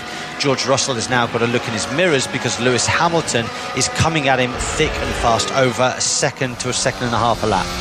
Yeah, and we're just getting a replay of how he did it as well, with the aid of DRS down the main straight plus a bit of slipstream, cruising right up to the back of the Mercedes of George Russell, who does dart to the inside to try and defend, but on board with Leclerc's Ferrari. He's able to carry that speed round the outside. It's slightly concertinas up as you head downhill and then start heading back up through the S's, 3, 4, 5 and 6, then Dunlop curve, the left-hander before you reach Degner 1 and Degner 2, which brings you out charging towards the hairpin of corner number 11 here in Suzuka. Lap 46 of 53 though, getting close to the end of this race, in which Verstappen is looking on course to take a 13th win of the season, ahead of Lando Norris, Oscar Piastri, the two McLarens in second and third, Leclerc and Russell the top 5, Hamilton, Sainz, Alonso, Ocon and Gasly the top 10. Then comes the two AlphaTauris, Liam Lawson ahead of home hero Yuki Tsunoda. Zhou Guanyu is 13th, the sole remaining Alfa Romeo, ahead of the two Haas cars. Said they would struggle this weekend, and they are currently the last two drivers in this field. Hulkenberg ahead of Magnussen, no Albon, no Sargent, no Williams, no Aston Martin of Stroll, and no Valtteri Bottas of Alfa Romeo, and no Sergio Perez of Red Bull, all retiring out of this race. And as it currently stands, Red Bull would take the Constructors' World title come the end of these 53 laps. Max Verstappen making light work of Kevin Magnussen in the Haas, lapping the Danish racer. And this is the sound of the 7-time world champion Lewis Hamilton, who is now coming through the hairpin, up through the gears, and has his teammate George Russell within touching distance, less than 0.8 of a second between the two. And they have not been afraid to get their elbows out so far this weekend, Sam. Sorry, I'm just seeing incident involving cars 16 and 63. That's Leclerc and Russell noted for leaving the track and gaining an advantage. Now, when I looked at it on the exit of turn 2, I certainly don't feel like Leclerc was all four wheels off the circuit. So we'll need to have another look at that one. I think that's what the incident would be for, is that when he actually overtook around the outside, was he all four wheels on the curb and over the white line? That's what the stewards will be looking at as we see Lewis Hamilton charging up on the back of George Russell. They've got history now at the beginning of this race. Yeah, Hamilton just had a huge lock-up as well coming into the Casio triangles. He is absolutely pushing. Just make sure you give each other plenty of room. So it sounds like that's a message from Lewis Hamilton's engineer Bono saying, play fair, play nice, please. We've got World Championship points at stake here. Let's not do anything silly, chaps. They'll race each other hard. However, Hamilton will feel like he's got the tyres to be ahead, and George will be like, well, I've been faster than you most of the race, I should be ahead. So this could be quite an interesting last few laps for these two. Also, you've got...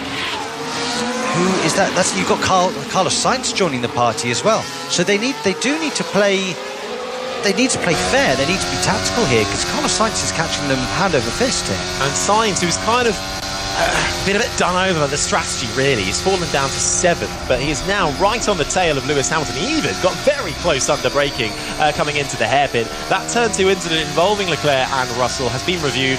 No further investigation, as we would expect, unless we suddenly misremembered that entirely. It didn't look like there was any advantage gained by either party. But that means in the dying stages of this Japanese Grand Prix, we can focus on this battle for 5th, currently headed up by the Mercedes of George Russell, who is trying to last to the end on a set of hard compound tyres. He's only stopped once this race. Lewis Hamilton, who is behind him, has stopped twice and has now cruised up to the back of his teammate and will get the DRS effect down the main straight, but he's bringing the Ferrari of Carlos Sainz along with him, our most recent race winner in Formula 1, stopping Max Verstappen's run of consecutive race wins in 2023 in his Ferrari, that of Sainz. Yeah, we're going to lose both these positions.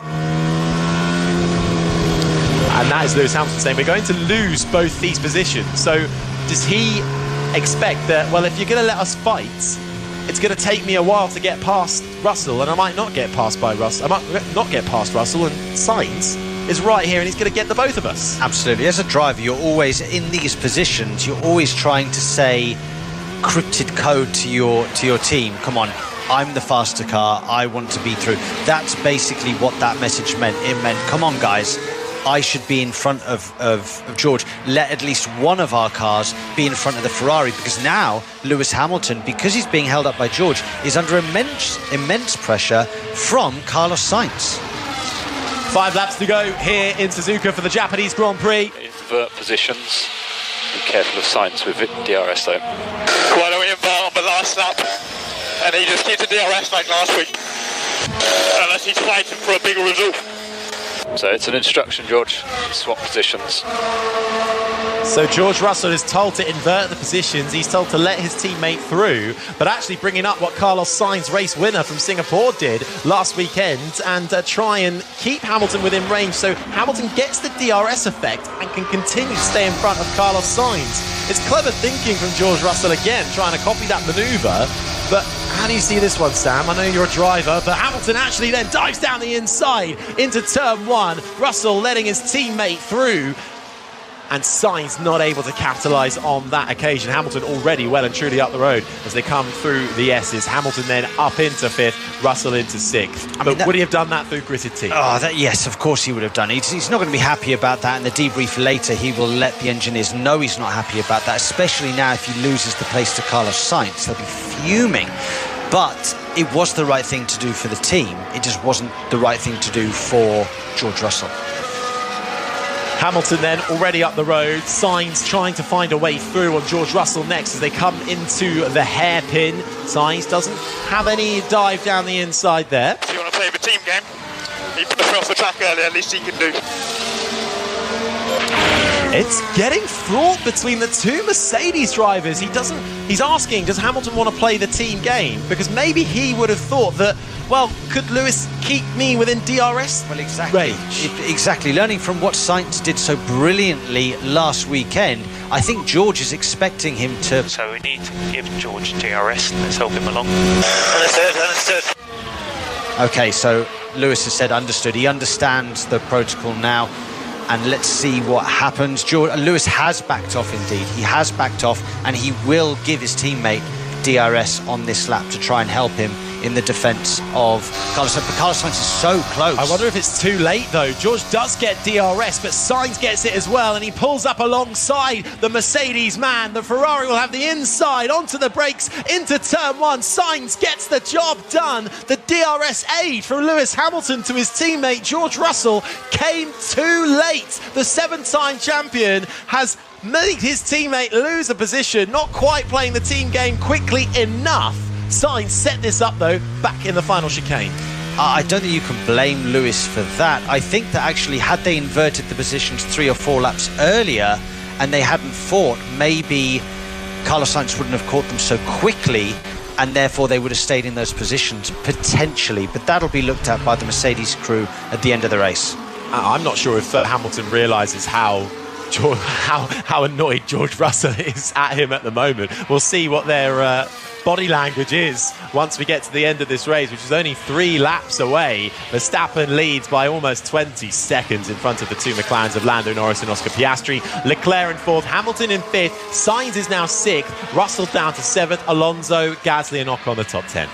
I don't think Lewis Hamilton's really going to bother caring too much, to be honest. A man that's got close to, or in fact 200 Grand Prix podiums, 7 world titles and over 100 wins. I mean, a 5th place to him is just a rather dull day's work, to be honest. Yes, it's the some solace they might get is that they managed to split the Ferraris. They're using my trick against me. Yeah, old school pass, good job, head down. No, I'm gonna go and get him. I love Carlos Sainz on the radio. He always sounds quite calm. He's always thinking bigger picture as well. And they did. The reason I say Hamilton didn't give the DRS, I think, quick enough is because George was already giving the idea to Mercedes while he was ahead of Hamilton. So that should have really been in their heads straight away. No, but if they'd done this switch over immediately, or Lewis had been able to get past immediately, then the radio call come out, right, let George sit here, let him get... Wasted all that time for no reason. Well, exactly. I would agree with you there, Lewis. I think that they've wasted the time for no reason. It's now put Carlos Sainz on the back of Lewis, and George has lost the position as well. I think that all of that was a little bit unnecessary. Yeah, George Russell has got about 16 seconds gap behind him, where Fernando Alonso currently sits. So he should be able to cling on for that 7th place. But this is the sound of Carlos Sainz, who will be trying to get ever closer to Lewis Hamilton. As they come through Spoon Curve, the sun glints down on the surface here in Suzuka. This is the battle for 5th between Lewis Hamilton and Carlos Sainz. The top 4 seem pretty nailed on as it currently stands, with Verstappen ahead of Norris and Piastri. Then comes Leclerc in 4th. Hamilton, Sainz is the battle we are focusing on now that they've both been able to get through on George Russell, who's trying to make it to the end on a one-stop strategy. Fernando Alonso salvaging a little something from not his ideal strategy call at the start of this race, to also worries about a rear wing failure that put his teammate out of the race. He's in 8th. And the 2 Alpines, who both started outside of the top 10, Gasly down in 12th and Ocon in 14th, looking to do a bit of damage limitation as they sweep up the last 2 points paying positions in 9th and 10th. Outside of the points, it's Lawson in the AlphaTauri in front of Yuki Tsunoda. Zhou Guanyu is 13th in the Alfa Romeo, and Nico Hülkenberg ahead of Kevin Magnussen. The 2 Hasses are 14th and 15th, with only 15 drivers still in this race. No Williams of Alex Albon or Logan Sargent. They are both out of this race, along with Lance Stroll's Aston Martin, Sergio Perez's Red Bull, and Valtteri Bottas's Alfa Romeo. So as it stands right now, with the gaps as they are, this is really the only fight for position until the end of the race. It's been quite fascinating to see how the tyre deg has made this race come alive at times, as Max Verstappen now starts the final lap. Driven absolutely superbly. We've barely even seen him. We actually saw him a bit much in the first 5 or 6 laps because of the safety car intervention neutralising the pack. But we suspected, we knew before this weekend started, and actually even from free practice 1, that Verstappen was most likely going to end up on pole position, and he certainly did that, and he has driven superbly. Had to get his elbows out going into turn 1 of lap 1 to defend from the 2 McLarens, but managed to do so and hasn't put a foot wrong. The 2 McLarens, though, with a great run, achieving within half a lap's distance a double podium. Leclerc holding on for 4th and Hamilton in 5th. Sainz, I don't think, is close enough to be able to make a move on Lewis Hamilton to try and steal that 5th spot away, although he's half a second within closing distance of Lewis Hamilton, though, but cruising to for another race win. What would be his 13th win of the season, putting Red Bull back on the top step of the podium. Just a couple of corners left. How mighty has this been for Max Verstappen, Sam? Unstoppable all weekend. Relentless. I mean, he is absolutely relentless. He's come here with a point to prove. Didn't really need to. There's no point that he needs to prove, but he wanted to show people, me and this Red Bull car are unbeatable. Yes, you won 1, Ferrari, well done, but I'm going to come and I'm going to deliver, and that's exactly what he's done as he crosses the line and he wins the Japanese Grand Prix. Max Verstappen crosses the line, 26 points in the bag. He gets back onto the top step of the podium, and Red Bull clinch the 2nd consecutive Constructors title and take their 6th team's title for Red Bull. A fantastic race. Norris in 2nd in front of Oscar Piastri. It's double McLaren on the podium, but they could do nothing to stop the mighty Max Verstappen, who once again showcased his elite level of performance, combined with the mastermind of a car that has been brought to life by a legend of the sport in Adrian Newey, overseen by Christian Horner on the pit wall. And Red Bull are now 6-time Constructors titles in Formula 1. Norris and Piastri 3rd. Leclerc comes across the line for 4th. Hamilton is 5th. Sainz, Russell, Alonso, Gasly and Ocon, the top 10. Last of the points scorers. Then comes Liam Lawson. Yuki Tsunoda finishes behind his teammate at his home race, but does have the contract for that AlphaTauri seat next year. It's class, Max. Well done.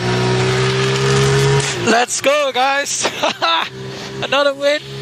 Unbelievable. Max, that was absolutely fantastic. That was 19.4 ahead of the rest of the field, and that wins us our 6th Constructors World Championship. So congratulations, and thank you very much. You were totally awesome and dominant this weekend. Yeah, unbelievable, guys. You deserve that. What an unbelievable season we're having. You can all be very proud. Here at the track, back at the factory. Everyone Unbelievable. You guys built a rocket ship of a car. Well done. Joe Guadagno, Nico Hulkenberg and Kevin Magnussen make up the 15 drivers that have finished this race. Class, Sam Bird, absolute class. Absolute class. I mean, he said that they've built him a rocket ship, and that is true. It is the standout car, but my word, has he been the standout driver as well. He understands this car. He feels comfortable in it. And look, the competitor he'll be based against is his teammate, and he's destroyed his teammate. That's how we do it. Congratulations, guys. Incredible job all weekend. And if I'm reading the TV right, Oscar P3 or not? Yep, that's correct. P2, P3. Incredible. Well done, everyone. Insane. Double podium. 2 of us up there. We're coming. We're coming for Red Bull. Let's keep up the work. Incredible. Thank you to everyone in the factory. Everyone here at trackside. Love you all so much. Thank you.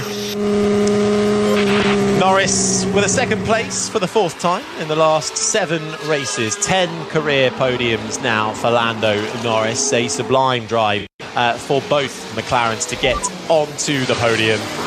That is P3, buddy. Great job. Woo! Well done, everyone. Remember that for a long time. And the first proper podium for Oscar Piastri in Formula 1, who gets the 3rd spot. Let's head down, though, to Red Bull, where Rosanna is. Christian Horner, congratulations. Constructors champions once again. What has this taken you? Thank you very much. Thank you. Amazing. I mean, what a race for Max. Completely dominant. And he just blew it out of the park this weekend. I mean, the lap yesterday, the race today, amazing. Being congratulated by Fred Vasseur, of course, one of the competitors this year. But what do you say to your competitors come 2024? Well, look, we're just going to enjoy the moment. It's been an incredible moment for the whole team, and just incredibly proud of everybody back in Milton Keynes and the whole team doing an amazing job to produce such a great car.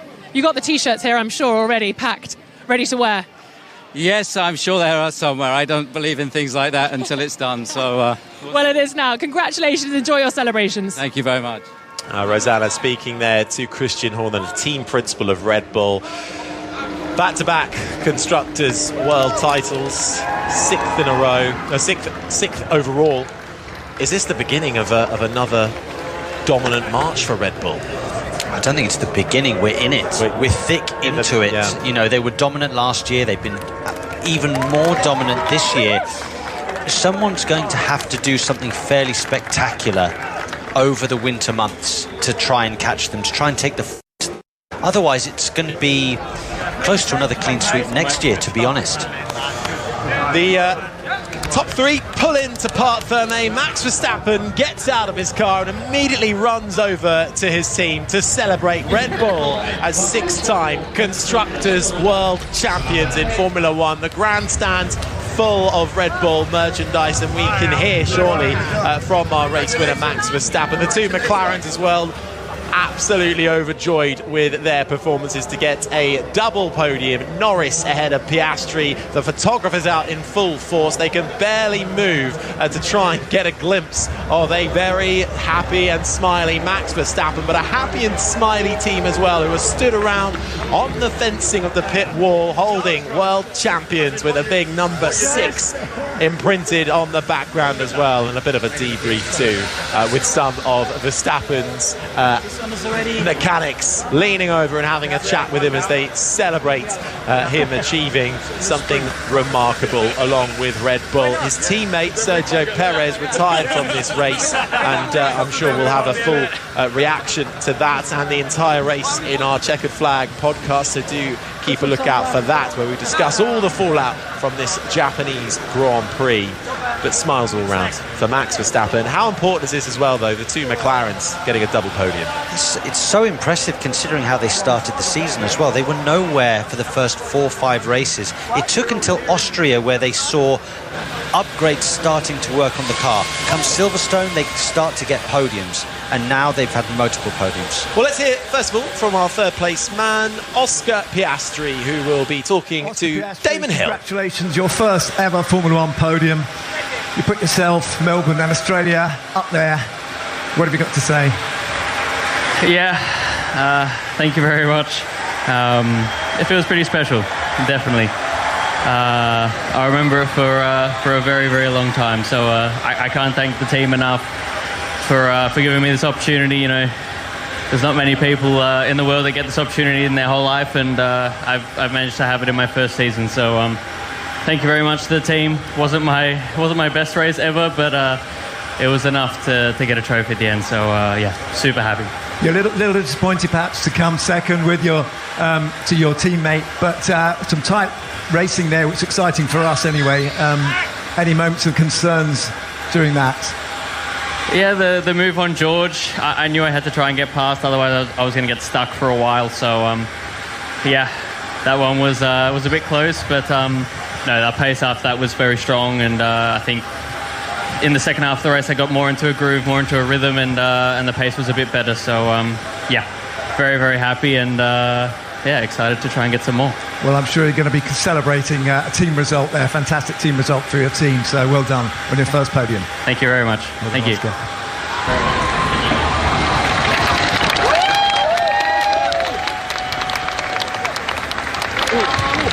Well done, Lando.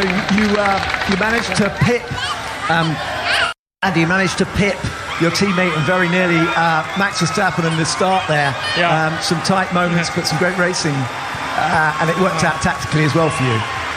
Yeah, another amazing day for us, a P2 and a P3, so couldn't have asked for any more. The team did an amazing job. My start was very good. I almost had Max, but Max is maxed as well, so I didn't have a lot of chance into turn 2. So I tried, but the pace was extremely strong today, comparing to everyone. And I mean, we're not close to Max, but we're not miles away either. So it was a very good day. I'm very happy also for Oscar, his first podium in Formula One. So congrats to him. We're getting closer all the time, so maybe the next one's going to be one better than the position you got. I mean, we're pushing.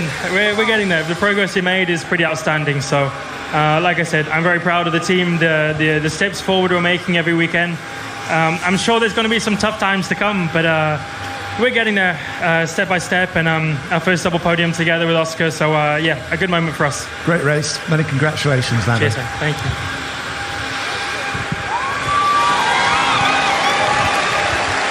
Max, back to winning ways. Absolutely superb performance all weekend, totally dominant, emphatic, and also you've helped your team secure its 6th Constructors title. Congratulations. Yeah, thank you very much. I mean, yeah, unbelievable weekend, of course, and to win here was great. I think the car was working really well on every compound, but of course the most important was also to win the Constructors. So yeah, very proud of everyone working at the track, but also back at the factory. I mean, yeah, we are having an incredible year, and I'm very proud of everyone. It looked very smooth. Were there any moments of concern? You had a bit of a tight one at the start there, going into turn 1. Only the start, probably a bit too much wheel spin, but after that it was quite a straightforward race, luckily. Congratulations. Thank you. Well done to you and Red Bull. Max Verstappen, your race winner, talking to Damon Hill, and Max Verstappen winning the Japanese Grand Prix ahead of Lando Norris and Oscar Piastri, 2 McLarens on the podium. Fantastic effort. Milton Keynes is celebrating. Red Bull taking their 6th Constructors' Championship, and Max Verstappen looking set to take his Drivers' Championship the next time we race in Qatar in a couple of weeks' time. It has been an eventful few days here in Japan. My thanks to the BBC chief F1 writer Andrew Benson, Sam Bird, Formula E driver for McLaren, and our lead commentator Harry Benjamin. My name's Rosanna Tennant. I've been down in the pit lane in the paddock. We're off for a little bit of a lie down now, so I'm going to hand you over to Ellie and Chris. Rosanna, thank you very much indeed. It is time for Sunday breakfast.